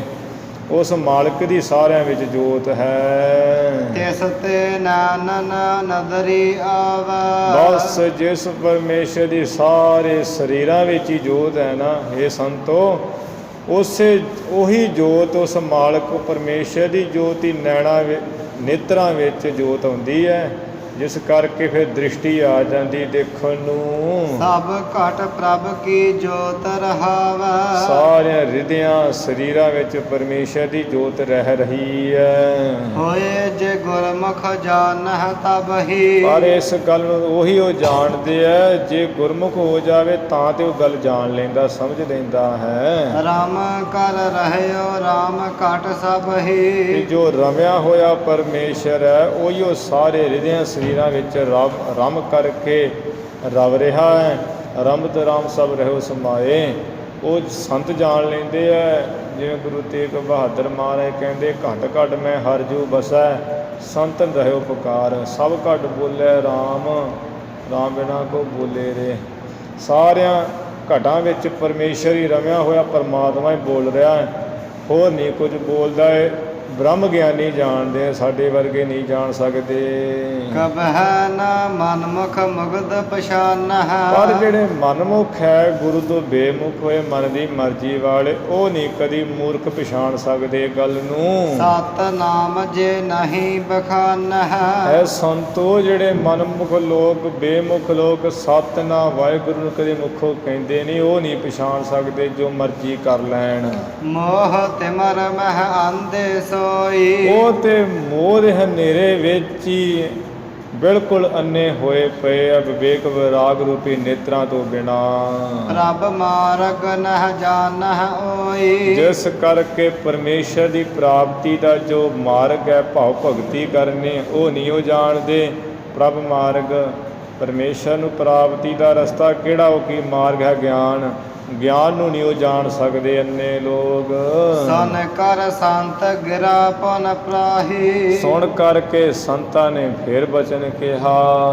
ਅੰਧੇ ਭਏ ਨਾਨ ਜਿਨ ਨਾਹੀ। ਇਹ ਮਹਾਰਾਜ, ਚਲੋ ਜਿਨ੍ਹਾਂ ਦੇ ਨੇਤਰ ਹੈਗੇ ਉਹਦੇ ਸਾਰਾ ਕੁਝ ਵੇਖ ਲੈਂਦੇ ਆ, ਪਰ ਜਿਹੜੇ ਅੰਧੇ ਹੈ ਤੇ ਜਿਨ੍ਹਾਂ ਦੇ ਨੈਣ ਨਹੀਂ ਹੈ, ਭਾਵ ਨੇਤਰ ਨਹੀਂ ਹੈ, ਨੇਤਰਾਂ ਵਿੱਚ ਜੋਤ ਨਹੀਂ ਹੈਗੀ, ਤੇ ਅੰਧੇ ਹੋਏ ਪਏ ਐ। ਚੰਦ ਸੂਰਜ ਨਹਿ ਦੇਖਹਿ ਸੋਈ। ਉਹਨਾਂ ਨੂੰ ਕਦੀ ਵੀ ਚੰਦਰਮਾ ਦੇ ਸੂਰਜ ਦਿਖਦਾ ਨਹੀਂ ਹੈ। ਚਖ ਹੋਇ ਪਿਖਹਿ ਭਲੇ ਸਭ ਕੋਈ। ਜਿਨ੍ਹਾਂ ਦੇ ਨੇਤਰ ਹੈਗੇ, ਦੇ ਵਿੱਚ ਜੋਤ ਹੈਗੀ ਹੈ, ਉਹ ਸਭ ਕੋਈ ਦੇਖਦੇ ਆ ਚੰਗੀ ਤਰ੍ਹਾਂ। ਤਿਨ ਲੋਚਨ ਕੀ ਜੋਤ ਜੇ ਆਹੀ। ਉਹਨਾਂ ਦੇ ਮਹਾਰਾਜ ਜਿਹੜੇ ਅੰਨੇ ਹੋ ਜਾਂਦੇ ਆ ਤੇ ਨੇਤਰ ਨਹੀਂ ਹੈ, ਤੇ ਉਹਨਾਂ ਅੰਨਿਆਂ ਦੇ ਨੇਤਰਾਂ ਦੀ ਜੋਤ ਸੱਚੇ ਪਾਤਸ਼ਾਹ ਜੀ ਕਿੱਥੇ ਹੁੰਦੀ ਹੈ? ਸੋ ਕਹੀਏ ਸੁਨ ਕਰ ਗੁਰ ਪ੍ਰਾਹੀ। ਤਿਨ ਲੋਚਨ ਕੀ ਜੋਤ ਜੇ ਆਹੀ। ਜਿਹੜੇ ਅੰਨੇ ਲੋਕ ਹੋਏ ਹੈ, ਜਿਹੜੇ ਅੰਨੇ ਹੁੰਦੇ ਨੇਤਰਾਂ ਤੋਂ ਬਿਨਾ ਮਹਾਰਾਜ, ਉਹਨਾਂ ਦੇ ਨੇਤਰਾਂ ਦੀ ਜੋਤ ਜਿਹੜੀ ਹੈਗੀ ਹੈ ਸਤਿਗੁਰੂ ਜੀ, ਉਹਦੇ ਬਾਰੇ ਕਹੀਏ ਆਪ ਵੀ ਉਹਨਾਂ ਦੀ ਜੋਤ ਕਿੱਥੇ ਚਲੀ ਜਾਂਦੀ ਹੈ, ਤੇ ਗੁਰੂ ਸਾਹਿਬ ਜੀ ਅੱਗੋਂ ਸੁਣ ਕਰਕੇ ਕਹਿੰਦੇ ਹੈ। ਸਿੱਧ ਸਮਾਦ ਕਰਹਿ ਨਿਤ ਝਗਰਾ। ਗੁਰੂ ਮਹਾਰਾਜ ਇਸੇ ਸ਼ਬਦ ਹੈ ਤੀਸਰਾ ਪਦਾ ਉਚਾਰਨ ਕਰਕੇ ਕਿਹਾ ਵੀ ਇਹ ਸੰਤੋ, ਜਿਹੜੇ ਸ਼ਕਤੀਆਂ ਵਾਲੇ ਸਿੱਧ ਹੈ ਨਾ, ਉਹ ਵੀ ਸਮਾਧੀਆਂ ਲਾ ਲਾ ਕੇ ਤੇ ਅੱਖਾਂ ਬੰਦ ਕਰ ਕਰਕੇ ਹਮੇਸ਼ਾ ਹੀ ਝਗੜਾ ਕਰਦੇ ਆ, ਸਮਾਧੀ ਲਾਉਣ ਰੂਪ। ਦੋਹ ਲੋਚਨ ਕਿਆ ਹੇਰਾ। ਪਰ ਉਹ ਵੀ ਦੋਵੇਂ ਨੇਤਰ ਸਮਾਧੀ ਵਿੱਚ ਬੈਠ ਕੇ ਮੂੰਦ ਕਰਕੇ ਬੰਦ ਕਰਕੇ ਕੀ ਦੇਖਦੇ ਆ? ਅਰਥਾਤ ਉਹ ਕਿਹਨੂੰ ਵੇਖਦੇ ਆ? ਪਰਮੇਸ਼ਰ ਤੇ ਅੱਖਾਂ ਦਾ ਵਿਸ਼ਾ ਹੀ ਨਹੀਂ ਹੈ। ਅੰਤਰ ਜੋਤ ਸ਼ਬਦ ਧੁਨ ਜਾਗਾ। ਤੇ ਜੋ ਇਹਨਾਂ ਕਿਹਾ ਵੀ ਮਹਾਰਾਜ ਜਿਹੜੇ ਅੰਨੇ ਹੁੰਦੇ ਨੇਤਰਾਂ ਤੋਂ ਬਿਨਾ, ਤੇ ਉਹਨਾਂ ਦੀ ਜੋਤ ਕਿੱਥੇ ਹੁੰਦੀ ਆ? ਤੇ ਗੁਰੂ ਸਾਹਿਬ ਕਹਿੰਦੇ ਆ ਸੰਤੋ, ਉਹ ਜਿਹੜੇ ਅੰਨੇ ਹੁੰਦੇ ਉਹਨਾਂ ਦੇ ਨੇਤਰਾਂ ਦੀ ਜਿਹੜੀ ਜੋਤ ਹੈ ਉਹਨਾਂ ਦੇ ਅੰਦਰ ਵੀ ਹੁੰਦੀ ਹੈ, ਤੇ ਪਰ ਉਹਨਾਂ ਦੇ ਅੰਦਰ ਹੀ ਜੋਤ ਹੁੰਦੀ ਹੈ ਜਦੋਂ ਕੋਈ ਸ਼ਬਦ ਆਵਾਜ਼ ਮਾਰਦਾ ਉਹਨਾਂ ਨੂੰ, ਜਦੋਂ ਆਵਾਜ਼ ਦੀ ਧੁਨੀ ਉਹ ਕੰਨਾਂ ਦੁਆਰਾ ਸੁਣਦੇ ਆ ਤੇ ਜਾਗ ਜਾਂਦੇ ਆ, ਭਾਵ ਸਿੱਧੇ ਰਸਤੇ ਪੈ ਜਾਂਦੇ ਆ। ਇਸੇ ਤਰ੍ਹਾਂ ਜਿਹੜੇ ਅਗਿਆਨੀ ਹੈ, ਭਾਵ ਵਿਵੇਕ ਦੇ ਵਿਰਾਗ ਰੂਪੀ ਜਿਨ੍ਹਾਂ ਦੇ ਨੇਤਰ ਨਹੀਂ ਹੈਗੇ, ਉਹਨਾਂ ਦੇ ਅੰਦਰ ਵੀ ਪਰਮੇਸ਼ਰ ਦੇ ਅੰਦਰ ਗਿਆਨ ਦੀ ਜੋਤ ਹੈਗੀ ਹੈ, ਪਰ ਉਹ ਜਦੋਂ ਆਪਣੇ ਸ਼ਰਧਾ ਰੂਪੀ ਪ੍ਰੀਤੀ ਰੂਪ ਕੰਨਾਂ ਦੇ ਨਾਲ ਸੁਣਦੇ ਹੈ ਤੇ ਉਹ ਧੁਨੀ ਸੁਣਦਿਆਂ ਸਾਰੇ ਉਹ ਜਾਗ ਜਾਂਦੇ, ਸਿੱਧੇ ਰਸਤੇ ਪੈ ਜਾਂਦੇ ਭਾਵ ਭਗਤੀ ਦੇ ਮਾਰਗ 'ਤੇ। ਅੰਤਰ ਜੋਤ ਸ਼ਬਦ ਧੁਨ ਜਾਗੈ। ਜਿਹੜੇ ਗੁਰੂ ਦੇ ਉਪਦੇਸ਼ ਸ਼ਬਦ ਕਹੀਏ, ਉਪਦੇਸ਼ ਤੋਂ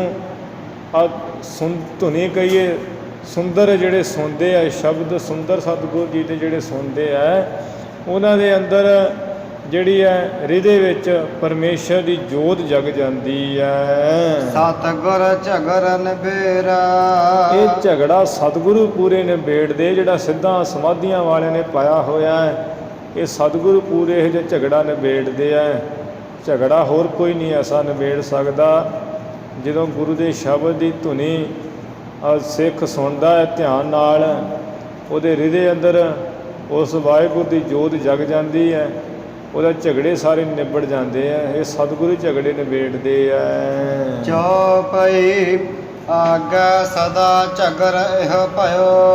ਗੁਰੂ ਸਾਹਿਬ ਜੀ ਇਸੇ ਸ਼ਬਦਾਰਥ ਕਰਕੇ ਕਹਿਣ ਲੱਗੇ ਸਿੱਧੋ, ਪਹਿਲਾਂ ਵੀ ਹਮੇਸ਼ਾ ਇਹੋ ਹੀ ਝਗੜਾ ਹੁੰਦਾ ਆਇਆ ਹੈ। ਸਿੱਧ ਸਾਧ ਸਭ ਹਿਨ ਨਾ ਕੀਓ। ਜਿਹੜੇ ਸ਼ਕਤੀਆਂ ਵਾਲੇ ਸਿੱਧ ਹੈ ਤੇ ਹੋਰ ਸੰਤ ਸਾਧ ਹੈ, ਸਾਰਿਆਂ ਨੇ ਝਗੜਾ ਕੀਤਾ ਸੀ ਇਸ ਵਿਸ਼ੇ ਤੇ। ਨੇਤਰਨ ਵਿਖਾ ਚਾਮ ਕੈ ਪਾਨੀ। ਉਹ ਇਹੀ ਕਹਿੰਦੇ ਸਨ ਵੀ ਨੇਤਰਾਂ ਜਿਹੜੇ ਅੱਖਾਂ ਵਿੱਚ ਜਾਂ ਤੇ ਚੰਮ ਹੈ ਤੇ ਜਾਂ ਪਾਣੀ ਹੈ, ਹੋਰ ਕੀ ਹੈ। ਸਭ ਜਾਣਤ ਇਹ ਬਾਤ ਨਾ ਸ਼ਾਨੀ। ਵੀ ਸਾਰੇ ਇਹ ਗੱਲ ਨੂੰ ਜਾਣਦੇ, ਇਹਦੇ ਵਿੱਚ ਜੇ ਗੱਲ ਕੋਈ ਲੁਕੀ ਛਿਪੀ ਹੈ ਨਹੀਂ ਹੈ।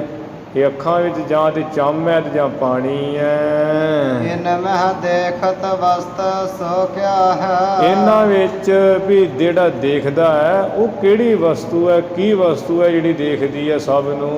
ਆਗੈ ਆਹੀ ਝਗਰ ਕਿਆ ਹੈ। ਪਹਿਲਾਂ ਵੀ ਉਹ ਸਿੱਧਾਂ ਸਾਧਾਂ ਨੇ ਝਗੜਾ ਕੀਤਾ ਹੈ। ਨਹ ਜਾਣਿਓ ਇਹ ਰਿਖਨ ਮੁਨੀਸ਼ਵਰ।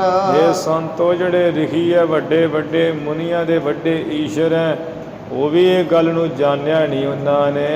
ਸਿੱਧ ਸਾਧ ਜੇ ਬਹੁਤ ਤਪੀਸ਼ਵਰ। ਸ਼ਕਤੀਆਂ ਵਾਲੇ ਸਿੱਧ, ਇਸੇ ਤਰ੍ਹਾਂ ਸੰਤ ਸਾਧ, ਫਿਰ ਬਹੁਤ ਜਿਹੜੇ ਤਪ ਕਰਨ ਵਾਲੇ, ਸਰੀਰ ਨੂੰ ਤਰਾਉਣ ਵਾਲੇ ਵੱਡੇ ਵੱਡੇ ਤਪੀਸ਼ਰ ਹਨ।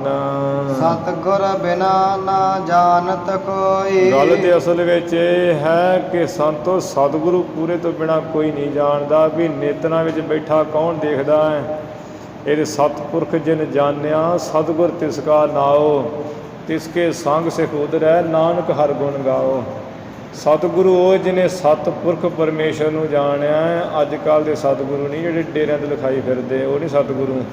ਇੱਥੇ ਸਤਿਗੁਰੂ ਪੂਰੇ ਦੀ ਗੱਲ ਕੀਤੀ ਹੈ। ਸਤਿਗੁਰੂ ਨਾਨਕ ਪੂਰਾ, ਗੁਰੂ ਸਾਹਿਬ ਜੀ ਪੂਰੇ ਹੈ।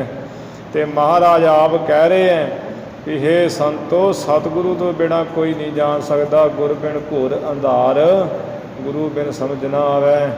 ਗਿਆਨ ਕਾ ਬੱਧਾ ਮਨ ਰਹੇ, ਗੁਰ ਬਿਨ ਗਿਆਨ ਨਾ ਹੋਏ। ਗੁਰੂ ਤੋਂ ਬਿਨਾਂ ਗਿਆਨ ਨਹੀਂ ਹੁੰਦਾ। ਸਤਿਗੁਰੂ ਤੋਂ ਬਿਨਾਂ ਜਣਾ ਨਹੀਂ ਸਕਦਾ ਤੇ ਕੋਈ ਜਾਣ ਨਹੀਂ ਸਕਦਾ। ਅੰਤਰ ਵਸਤ ਪਿਖਤ ਹੈ ਜੋਈ। ਇਹ ਜੋ ਅੰਦਰ ਬੈਠੀ ਹੋਈ ਵਸਤੂ ਵੇਖਦੀ ਹੈ ਸਾਰਾ ਕੁਝ। ਅੰਤਰ ਔਰ ਕੇ ਜਾਗਤ ਜੋਤੀ। ਇਹ ਸੰਤੋ ਜਿਨ੍ਹਾਂ ਦੇ ਅੰਦਰ ਪਰਮੇਸ਼ਰ, ਜਿਨ੍ਹਾਂ ਦੇ ਹਿਰਦੇ ਅੰਦਰ ਪਰਮੇਸ਼ਰ ਦੀ ਜੋਤੀ ਜਾਗ ਜਾਂਦੀ ਹੈ, ਤਬ ਅੰਤਰ ਇਸਕੇ ਸੁਧ ਹੋਤੀ। ਤਦੋਂ ਇਹ ਇਸ ਜੀਵ ਨੂੰ ਹਿਰਦੇ ਅੰਦਰ, ਇਹਦੇ ਹਿਰਦੇ ਦੇ ਅੰਦਰ ਖਬਰਸਾਰ ਹੋ ਜਾਂਦੀ ਹੈ ਵੀ ਮੇਰੇ ਅੰਦਰ ਕਿਹੜਾ ਬੈਠਾ ਜਿਹੜਾ ਬਾਹਰ ਦੇਖ ਰਿਹਾ ਹੈ। ਉਹ ਕਿਹੜਾ ਹੈ ਸਾਖੀ ਚੇਤਨ, ਕਿਹੜਾ ਹੈ ਉਹ ਸਾਖੀ ਜਿਹੜਾ ਸਭ ਕੁਝ ਦ੍ਰਿਸ਼ਟਾ ਰੂਪ ਹੋ ਕੇ ਦੇਖ ਰਿਹਾ ਹੈ। ਸਤਿਗੁਰ ਸ਼ਬਦ ਕਮਾਵਨ ਕਰਹੀ। ਜਦੋਂ ਜੀਵ ਸਤਿਗੁਰੂ ਦੇ ਸ਼ਬਦ ਉਪਦੇਸ਼ ਦੀ ਕਮਾਈ ਕਰਦਾ ਹੈ। ਪੁਨ ਧੁਨ ਸੁਨ ਹੈ ਦਸਵ ਜੋ ਦਰਹੀ। ਫਿਰ ਜੋ 10ਵਾਂ ਦਵਾਰ ਹੈ ਉਹਦੇ ਵਿੱਚ ਸਮਾਧੀ ਲਾ ਕੇ ਧੁਨੀ ਸੁਣਦਾ ਹੈ। ਇੱਕ ਮਨ ਚਿੱਤ ਹੋ ਕੇ ਅਨਹਦ ਨਾਦ ਦੀ ਧੁਨ ਨੂੰ ਸੁਣਦਾ ਹੈ। ਸ੍ਰੀ ਸਤਿਗੁਰ ਇਹ ਝਗਰ ਨਿਬੇਰਾ। ਇਹ ਉਦੋਂ ਉਹਨੂੰ ਪਤਾ ਲੱਗਦਾ ਵੀ ਮੇਰੇ ਅੰਦਰ ਕੌਣ ਹੈ ਜਿਹੜੀ ਧੁਨੀ ਵੱਜ ਰਹੀ ਹੈ। ਇਹ ਪ੍ਰਕਾਸ਼ ਕੌਣ ਕਰ ਰਿਹਾ, ਧੁਨੀ ਵਜਾਉਣ ਵਾਲਾ। ਉਦੋਂ ਗਿਆਨ ਹੁੰਦਾ ਹੈ। ਇਹ ਸੰਤੋ ਸੋਭਾ ਵਾਲੇ ਸਤਿਗੁਰੂ ਇਹ ਝਗੜਾ ਨਿਬੇੜਦੇ ਹੈ। ਔਰ ਨਾ ਜਾਣਹਿ ਕੋ ਨਾ ਹੇਰਾ। ਹੋਰ ਕੋਈ ਨਾ ਜਾਣਦਾ ਇਸ ਗੱਲ ਨੂੰ, ਨਾ ਕੋਈ ਵੇਖਦਾ ਹੀ ਹੈ, ਨਾ ਕਿਸੇ ਨੇ ਦੇਖਿਆ ਤੇ ਨਾ ਕੋਈ ਦਿਖਾ ਹੀ ਸਕਦਾ। ਆ ਕਈ ਕਹਿੰਦੇ ਹੁੰਦੇ ਆ, ਆਓ ਸਾਡੇ ਕੋਲ ਤੁਹਾਨੂੰ ਅਸੀਂ ਦਰਸ਼ਨ ਕਰਾਈਏ ਸਤਵੇਂ ਆਕਾਸ਼ ਦੇ। ਤਾਂ ਲੋਕ ਜਾਂਦੇ ਹੈ, ਫਿਰ ਕਹਿੰਦੇ ਵੀ ਅੱਖਾਂ ਬੰਦ ਕਰੋ, ਮੱਥੇ 'ਤੇ ਹੱਥ ਰੱਖਦੇ ਹੈ, ਕਹਿੰਦੇ ਹਾਂ ਕੁਝ ਵੇਖਿਆ, ਆ ਚੁੱਪ ਕਰ ਜਾ। ਐਵੇਂ ਕੰਨ ਵਿੱਚ ਕਈ ਆਵਾਜ਼ ਮਾਰਦੇ ਆ ਮਾੜੀ ਜੀ, ਕਹਿੰਦੇ ਕੋਈ ਧੁਨੀ ਸੁਣੀ ਹੈ। ਉਹ ਵਿਚਾਰੇ ਕਈ ਐਵੇਂ ਕਹਿ ਦਿੰਦੇ ਹਾਂ ਸੁਣਿਆ ਹੈ, ਬੜੀ ਅਚਰਜ ਜੀ ਧੁਨੀ ਉੱਠੀ ਹੈ। ਕਈ ਮੱਥੇ 'ਤੇ ਹੱਥ ਰੱਖਦੇ ਹੈ, ਐਵੇਂ ਉਹ ਪਖੰਡ ਲੋਕ ਕਰਦੇ ਆ। ਮਹਾਰਾਜ ਕਹਿੰਦੇ ਪੂਰੇ ਸਤ ਤੋਂ ਬਿਨਾਂ, ਸਤਿਗੁਰੂ ਤੋਂ ਬਿਨਾਂ ਨਾ ਕੋਈ ਜਾਣਦਾ, ਨਾ ਕੋਈ ਵੇਖਿਆ ਹੀ ਅੱਜ ਤੱਕ ਕਿਸੇ ਨੇ।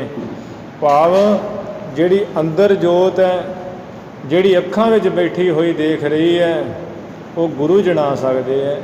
ਸਾਧ ਸੰਗਤ ਜੀ, ਇਹ ਅੱਖਾਂ ਥੋੜ੍ਹੀ ਵੇਖਦੀਆਂ, ਅਸੀਂ ਕਹਿੰਦੇ ਅੱਖਾਂ ਵੇਖਦੀਆਂ। ਜੇ ਅੱਖਾਂ ਵੇਖਦੀਆਂ ਹੋਣ ਤਾਂ ਮਰਿਆ ਕਿਉਂ ਨਹੀਂ ਵੇਂਦਾ ਕਿਸੇ ਨੂੰ ਬੰਦਾ।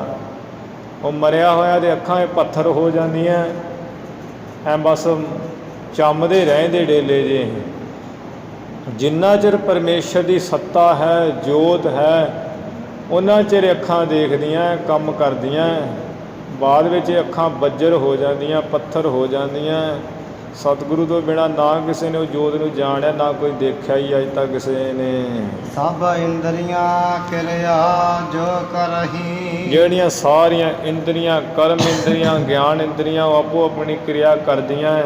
ਅੱਖਾਂ ਦੇਖਦੀਆਂ ਅਤੇ ਹੱਥ ਚੱਲਦੇ ਹੈ, ਪੈਰ ਤੁਰਦੇ ਹੈ, ਕੰਨ ਸੁਣਦੇ ਹੈ। ਇਸੇ ਤਰ੍ਹਾਂ ਜ਼ੁਬਾਨ ਤੜਕ ਤੜਕ ਬੋਲਦੀ ਹੈ। ਇਹ ਜਿਹੜੀਆਂ ਇੰਦਰੀਆਂ ਜੋ ਕੰਮ ਕਰਦੀਆਂ ਹਨ, ਪਰਮ ਜੋਤ ਕਹਿ ਅਨਸਰਹੀ। ਜਿਹੜੀ ਵਾਹਿਗੁਰੂ ਦੀ ਪਰਮ ਜੋਤ ਹੈ, ਮਹਾਨ ਜੋਤ ਹੈ, ਚੇਤਨ ਸੱਤਾ ਪਰਮੇਸ਼ਰ ਦੀ, ਉਹਦੇ ਅਨੁਸਾਰੀ ਹੋ ਕੇ ਇਹ ਕਿਰਿਆ ਕਰਦੀਆਂ ਇੰਦਰੀਆਂ। ਅੱਖਾਂ ਖੁੱਲ੍ਹ ਰਹੀਆਂ ਤੇ ਪਰਮੇਸ਼ਰ ਦੀ ਸੱਤਾ ਕਰਕੇ। ਹੱਥ ਜੇ ਥਾਂ ਹੋ ਰਹੇ ਕੰਮ ਕਰਦੇ ਤੇ ਪਰਮੇਸ਼ਰ ਦੀ ਸੱਤਾ ਕਰਕੇ। ਪੈਰ ਜੇ ਚੱਲਦੇ ਆ ਤੇ ਉਹ ਪਰਮ ਜੋਤ ਕਰਕੇ। ਜਦੋਂ ਦੀ ਜੋਤ ਨਿਕਲ ਜਾਂਦੀ ਹੈ, ਸਰੀਰ ਸਾਰਾ ਮਿੱਟੀ ਢੇਰੀ ਹੋ ਜਾਂਦਾ ਹੈ। ਫਿਰ ਕਿਸੇ ਕੰਮ ਦਾ ਨਹੀਂ ਹੈ ਸਰੀਰ। ਬੰਦੇ ਦਾ ਸਰੀਰ ਤੇ ਬਿਲਕੁਲ ਨਹੀਂ ਕਿਸੇ ਕੰਮ ਦਾ। ਨਰੂ ਮਰੈ ਨਰ ਕਾਮ ਨਾ ਆਵੈ, ਪਸ਼ੂ ਮਰੈ ਦਸ ਕਾਜ ਸਵਾਰੈ। ਪਸ਼ੂ ਮਰ ਜਾਵੇ ਤੇ ਬਲਟਾਂ ਬਣ ਜਾਂਦੀਆਂ, ਲੋਕ ਜੁੱਤੀਆਂ ਬਣਾਈਆਂ ਫਿਰਦੇ ਹੈ। ਟੂਥਪੇਸਟਾਂ, ਦਵਾਈਆਂ 'ਚ ਉਹਨਾਂ ਦੇ ਹੱਡ ਪੈ ਜਾਂਦੇ ਹੈ। ਬੰਦੇ ਦਾ ਤਾਂ ਜਮਾਂ ਹੀ ਸੱਤਿਆਨਾਸ ਹੋਇਆ ਪਿਆ, ਤਾਂ ਕਿਤੇ ਸਰੀਰ ਕੰਮ ਨਹੀਂ ਆਉਂਦਾ। ਤਾਂ ਹੀ ਮਾਰ ਹੈ ਕਹਿੰਦੇ ਬੰਦਗੀ ਕਰ ਲਾ, ਇਹ ਸਰੀਰ ਦਾ ਕੰਮ ਦੇ ਆਉਣਾ ਕੋਈ ਨਹੀਂ ਹੈ। ਐਵੇਂ ਨਾ ਸੌਂ ਕੇ ਤੇ ਖਾ ਕੇ ਇਹਨੂੰ ਗਵਾਈ ਜਾ।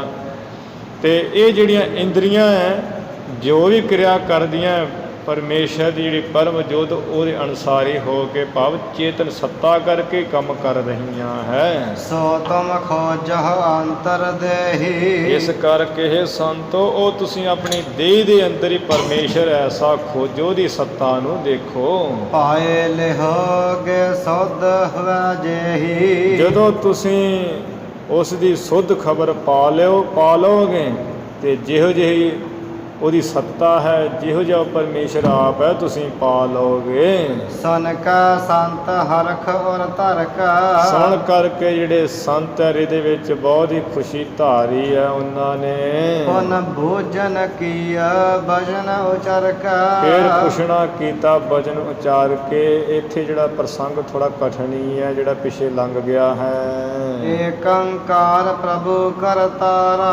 ਕਹਿਣ ਲੱਗੇ ਹੇ ਗੁਰੂ ਨਾਨਕ ਸਾਹਿਬ ਜੀ, ਜੋ ਇੱਕ ਓੰਕਾਰ ਪਰਮਾਤਮਾ ਕਰਤਾਰ ਹੈ ਪਰਮੇਸ਼ਰ। ਕਿਹ ਬਿਦ ਮਿਲਹ ਜੇ ਹੋਵੈ ਨਿਸਤਾਰਾ। ਉਸ ਵਾਹਿਗੁਰੂ ਕਰਤਾਰ ਪਰਮੇਸ਼ਰ ਨਾਲ ਕਿਸ ਤਰ੍ਹਾਂ ਮਿਲਿਆ ਜਾਏ ਕਿ ਜਿਸ ਕਰਕੇ ਸਾਡਾ ਨਿਸਤਾਰਾ ਹੋ ਜਾਏ। ਕੌਣ ਜਤਨ ਸੋ ਪਾਇਆ ਜਾਈ। ਗੁਰੂ ਸਾਹਿਬ ਜੀ ਵੀ ਦੱਸ ਦਿਓ ਕਿਹੜੇ ਯਤਨਾਂ ਨਾਲ ਉਸ ਨੂੰ ਪਾਇਆ ਜਾਏਗਾ, ਜਾਂ ਪਾਇਆ ਜਾਂਦਾ ਹੈ। ਸੋ ਸੁਧ ਦੇਹ ਹਮ ਕੋ ਸਮਝਾਈ। ਉਹ ਜਿਹੜੀ ਖਬਰ ਸਾਰ ਹੈ ਮਹਾਰਾਜ ਸਾਨੂੰ ਚੰਗੀ ਤਰ੍ਹਾਂ ਸਮਝਾ ਬੁਝਾ ਕੇ ਦੱਸ ਦਿਓ ਜੀ। ਸ੍ਰੀ ਨਾਨਕ ਪਨ ਕੀਨ ਅਲਾਵਨਾ। ਸੋਭਾ ਵਾਲੇ ਸਤਿਗੁਰ ਜੀ ਨੇ ਫਿਰ ਬਚਨ ਕਹਿਣਾ ਕੀਤਾ। ਪੂਰਨ ਕੀਨੋ ਸ਼ਬਦ ਸੁਹਾਵਨਾ। ਗੁਰੂ ਸਾਹਿਬ ਜੀ ਨੇ ਜਿਹੜਾ ਗੂਜਰੀ ਰਾਗ ਦਾ ਚੌਥਾ ਪਦਾ, ਇਹ ਸ਼ਬਦ ਦਾ ਬੜਾ ਸੋਭਨੀਕ ਸ਼ਬਦ ਹੈ। ਇਸ ਨੂੰ ਉਚਾਰਨ ਕਰਕੇ ਚੌਥਾ ਪਦਾ ਵੀ ਸੰਪੂਰਨ ਕਰ ਦਿੱਤਾ। ਸੁਰ ਨਰ ਨਾਥ ਬੇਅੰਤ ਅਜੋਨੀ। ਮਹਾਰਾਜ ਕਹਿੰਦੇ ਇਹ ਸੰਤੋ, ਜਿਹੜੇ ਸੁਰ ਦੇਵਤੇ ਹੈ, ਨਰ ਪੁਰਸ਼ ਹੈ, ਇਹਨਾਂ ਦਾ ਜੋ ਮਾਲਕ ਹੈ ਪਰਮਾਤਮਾ, ਅਤੇ ਉਹ ਬੇਅੰਤ ਹੈ ਅਤੇ ਜੂਨਾਂ ਤੋਂ ਰਹਿਤ ਹੈ। ਸੱਚ ਮਹਿਲ ਅਪਾਰਾ। ਅਤੇ ਉਹ ਸੱਚਾ ਹੈ, ਉਹਦਾ ਸਰੂਪ ਪਾਰਾਵਾਰ ਪ੍ਰਕਿਰਤੀ ਤੋਂ ਪਰੇ ਹੈ, ਬੇਅੰਤੀ ਬੇਅੰਤ ਹੈ। ਇਸੇ ਤਰ੍ਹਾਂ ਸੁਰ ਨਰ ਨਾਥ ਬੇਅੰਤ ਅਜੂਨੀ। ਜਿਹੜੇ ਸੁਰ ਦੇਵਤੇ ਹੈ, ਨਰ ਜਿਹੜੇ ਪੁਰਸ਼ ਹੈ, ਇਸੇ ਤਰ੍ਹਾਂ ਜਿਹੜੇ ਨੌ ਨਾਥ ਹੈ, ਸਿੱਧ ਹੈ, ਸਾਰੇ ਪਰਮੇਸ਼ਰ ਨੂੰ ਬੇਅੰਤ ਬੇਅੰਤੀ ਕਹਿੰਦੇ ਹੈ, ਜੋ ਜੂਨਾਂ ਤੋਂ ਰਹਿਤ ਹੈ ਮਾਲਕ। ਜਦੋਂ ਉਸ ਨੂੰ ਬੇਅੰਤ ਬੇਅੰਤ ਕਹਿੰਦੇ ਹੈ, ਕਹਿੰਦੇ ਹੈ ਅਜੂਨੀ ਪਰਮਾਤਮਾ ਤੂੰ ਦੇ ਬੇਅੰਤ ਬੇਅੰਤ ਹੈ। ਫਿਰ ਸੱਚ ਹੈ ਮਹਿਲ ਪਾਰਾ। ਜਿਹੜਾ ਸੱਚਾ ਮਹਿਲ ਹੈ ਨਾ, ਸੱਚਖੰਡ ਪਾਰਾਵਾਰ ਤੋਂ ਰਹਿਤ, ਉਹਦੀ ਪ੍ਰਾਪਤੀ ਉਹ ਕਰ ਲੈਂਦੇ ਹੈ। ਜੋ ਸਾਚਾ ਮੈਲ ਤੁਰਿਆ ਪਦ ਹੈ, ਜਿੱਥੇ ਅਫੁਰ ਅਵਸਥਾ ਹੋ ਜਾਂਦੀ, ਕੋਈ ਫੁਰਨਾ ਨਹੀਂ ਰਹਿ ਜਾਂਦਾ, ਉਹ ਵੀ ਸੱਚਖੰਡ ਹੈ। ਉਹ ਤੁਰਿਆ ਪਦ ਰੂਪੀ ਸਾਚੇ ਮੈਲ ਪਾਰਾਵਾਰ ਤੋਂ ਰਹਿਤ ਉਸ ਨੂੰ ਪ੍ਰਾਪਤ ਕਰ ਲੈਂਦੇ। ਇਸੇ ਤਰ੍ਹਾਂ ਜੋ ਸਾਚਾ ਮੈਲ ਉਸ ਦਾ ਸਰੂਪ ਹੈ, ਉਸ ਸਰੂਪ ਦੀ ਪ੍ਰਾਪਤੀ ਵਾਲੇ ਹੋ ਜਾਂਦੇ, ਜੋ ਪਾਰਾਵਾਰ ਤੋਂ ਰਹਿਤ ਹੈ, ਪਰਮੇਸ਼ਰ ਪ੍ਰਕਿਰਤੀ ਤੋਂ ਪਰੇ ਹੈ। ਨਾਨਕ ਸਹਜ ਮਿਲੇ ਜਗ ਜੀਵਨ। ਗੁਰੂ ਸਾਹਿਬ ਜੀ ਕਹਿੰਦੇ ਸੰਤੋ, ਜੋ ਸਹਿਜ ਗਿਆਨ ਵਾਲੇ ਹੋ ਜਾਂਦੇ ਹੈ ਨਾ ਮਹਾਂਪੁਰਸ਼, ਉਹ ਜਗ ਜੀਵਨ ਪਰਮਾਤਮਾ ਵਿੱਚ ਮਿਲ ਜਾਂਦੇ ਹੈ। ਜਿਹੜੇ ਸਹਿਜ ਗਿਆਨ ਵਾਲੇ ਉਹੀ ਜਗ ਜੀਵਨ ਪਰਮਾਤਮਾ ਨੂੰ ਮਿਲੇ ਹੈ। ਜਿਹੜੇ ਸਹਿਜ ਧੀਰਜ ਹੌਸਲੇ ਵਿੱਚ ਟਿਕੇ ਹੋਏ ਹੈ ਗਿਆਨ ਦੇ ਦੁਆਰਾ, ਉਹੀ ਜਗ ਜੀਵਨ ਪਰਮੇਸ਼ਰ ਵਿੱਚ ਮਿਲ ਜਾਂਦੇ ਹੈ। ਨਦਰ ਕਰਹੁ ਨਿਸਤਾਰਾ। ਇਸ ਕਰਕੇ ਤੁਸੀਂ ਸਾਰੇ ਬੇਨਤੀ ਕਰੋ, ਹੈ ਪਰਮੇਸ਼ਰ ਸਾਡੇ 'ਤੇ ਮਿਹਰ ਕਰੋ, ਆਪਣੀ ਕਿਰਪਾ ਦ੍ਰਿਸ਼ਟੀ ਦੀ ਨਜ਼ਰ ਕਰੋ, ਜਿਸ ਕਰਕੇ ਸਾਡਾ ਨਿਸਤਾਰਾ ਹੋ ਜਾਵੇ, ਅਸੀਂ ਮੁਕਤ ਹੋ ਜਾਈਏ। ਦੋਹਰਾ ਬੇਸ਼ੁਮਾਰ ਸੁਰ ਨਰ ਨਪਤ। ਜੋ ਬੇਸ਼ੁਮਾਰ ਬੇਅੰਤ ਸੁਆਮੀ ਹੈ, ਤੇ ਸੁਰਾਂ ਦਾ ਵੀ ਰਾਜਾ ਹੈ, ਪੁਰਸ਼ਾਂ ਦਾ ਵੀ ਰਾਜਾ ਹੈ। ਮੰਦਰ ਜਾਹੇ ਅਪਾਰ। ਜਿਸ ਦਾ ਮੰਦਰ ਰੂਪੀ ਸਰੂਪ, ਭਾਵ ਮੰਦਰ ਦਾ ਅਰਥ ਲੈਣਾ ਸਰੂਪ, ਜਿਸ ਪਰਮੇਸ਼ਰ ਦਾ ਸਰੂਪ ਪਾਰਾਵਾਰ ਪ੍ਰਕਿਰਤੀ ਤੋਂ ਪਰੇ ਬੇਅੰਤੀ ਹੈ। ਸਹਜ ਪਾਏ ਸੋ ਮਿਲਤ ਹੈ। ਉਹ ਸੁੱਤੇ ਸਿੱਧੀ ਪਰਮਾਤਮਾ ਮਿਲਦਾ ਹੈ। ਇਹ ਨਦਰੀ ਨਿਸਤਾਰ। ਸਹਿਜ ਦਾ ਅਰਥ ਗਿਆਨ ਹੀ ਹੁੰਦਾ, ਵੀ ਗਿਆਨ ਦੇ ਨਾਲ ਹੀ ਤੇ ਭਾਏ ਪ੍ਰੇਮ ਦੇ ਨਾਲ ਉਹ ਮਿਲਦਾ ਹੈ। ਤੇ ਨਦਰੀ ਨਿਸਤਾਰ, ਉਸ ਦੀ ਜਦੋਂ ਨਦਰ ਹੋ ਜਾਂਦੀ ਹੈ, ਕਿਰਪਾ ਦ੍ਰਿਸ਼ਟੀ ਹੋ ਜਾਂਦੀ ਹੈ, ਉਹਦੀ ਕਿਰਪਾ ਨਾਲ ਨਿਸਤਾਰਾ ਮੁਕਤੀ ਹੋ ਜਾਂਦੀ ਹੈ। ਜੋ ਪਈ ਸੰਤਨ ਸਨ ਕਰ ਬਾਚੇ ਸਭਾਂਤੀ। ਇਸ ਤਰ੍ਹਾਂ ਸਤਿਗੁਰੂ ਜੀ ਦੇ ਬਚਨ ਸੁਣ ਕਰਕੇ ਸਾਰੇ ਹੀ ਸੰਤ ਨਸਿਓ ਪਰਮ ਉਪਜੀ ਮਨ ਸ਼ਾਂਤੀ। ਭਰਮ ਨਾਸ ਹੋ ਗਿਆ ਹੈ ਤੇ ਮਨ ਨੂੰ ਸ਼ਾਂਤੀ ਹੋ ਆਈ ਹੈ। ਭਰਮ ਕੇ ਪਰਦੇ ਸਤਿਗੁਰ ਖੋਲੇ। ਭਰਮ ਸਤਿਗੁਰੂ ਹੀ ਖੋਲ੍ਹ ਸਕਦਾ ਹੈ, ਗੁਰੂ ਮਹਾਰਾਜ ਪੜ੍ਹਦੇ ਹੋਰ ਨਹੀਂ ਕੋਈ ਖੋਲ੍ਹ ਸਕਦਾ। ਇੱਥੇ ਤੇ ਭਰਮ ਹੀ ਪਾਉਣ ਤੇ ਤੁਲੇ ਹੋਏ ਸਾਰੇ ਜਿਹੜੇ ਗੁਰੂ ਅੱਜ ਦੇ। ਹੱਥ ਜੋੜ ਪਦ ਬੰਦਨ ਕਰਹੀਂ। ਹੱਥ ਜੋੜ ਜੋੜ ਕੇ ਮਹਾਰਾਜ ਜੀ ਦੇ ਚਰਨਾਂ ਪਰ ਮੱਥਾ ਟੇਕਣਾ ਕਰਦੇ ਆ ਸੰਤ। ਬਾਰ ਬਾਰ ਬਹੁ ਬਿਨਾ ਉਚਰਹੀਂ। ਫਿਰ ਬਾਰ ਬਾਰ ਬਹੁਤੀਆਂ ਬੇਨਤੀਆਂ ਉਚਾਰ ਕੇ ਕਹਿੰਦੇ ਆ, ਤੁਮ ਪਰਮੇਸ਼ਰ ਕੋ ਅਵਤਾਰਾ। ਹੇ ਗੁਰੂ ਨਾਨਕ ਸਾਹਿਬ, ਪਰਮੇਸ਼ਰ ਹੋਰ ਕਿਹੜਾ ਹੋਣਾ ਹੈ? ਤੁਸੀਂ ਪਰਮੇਸ਼ਰ ਦੇ ਅਵਤਾਰ ਹੋ। ਨਰ ਨ ਉਧਾਰਨ ਕੋ ਤਨ ਧਾਰਾ। ਤੇ ਮਨੁੱਖਾਂ ਦਾ ਉਧਾਰ ਕਰਨ ਵਾਸਤੇ ਤੁਸਾਂ ਨੇ ਸਰੀਰ ਧਾਰਿਆ ਹੋਇਆ। ਇੱਥੇ ਆ ਸੁਣ ਲੈਣਾ ਚਾਹੀਦਾ ਇਤਿਹਾਸ ਵਿੱਚ ਸਾਨੂੰ ਹੁਣ ਕਿ ਸੰਤ ਕੀ ਕਹਿ ਰਹੇ। ਹੈ ਮਹਾਰਾਜ, ਤੁਸੀਂ ਪਰਮੇਸ਼ਰ ਦਾ ਅਵਤਾਰ ਹੋ ਤੇ ਮਨੁੱਖਾਂ ਦੇ ਉਧਾਰ ਵਾਸਤੇ ਸਰੀਰ ਧਾਰਿਆ ਹੋਇਆ। ਤੇ ਅਸੀਂ ਕਹਿੰਦੇ ਵੀ ਪਰਮੇਸ਼ਰ ਨੇ ਗੁਰੂ ਨਾਨਕ ਸਾਹਿਬ ਨੂੰ ਭੇਜਿਆ ਹੋਇਆ ਹੈ। ਹਮ ਕੋ ਦੂਜੀ ਨਾਹੀ ਥਾ। ਸਾਨੂੰ ਤੇ ਮਹਾਰਾਜ ਤੁਹਾਡੇ ਬਿਨਾਂ ਦੂਜੀ ਥਾਂ ਟਿਕਾਣਾ ਹੈ ਹੀ ਨਹੀਂ। ਹੁਣ ਦੂਜੀ ਨਾਹੀ ਜਾਏ।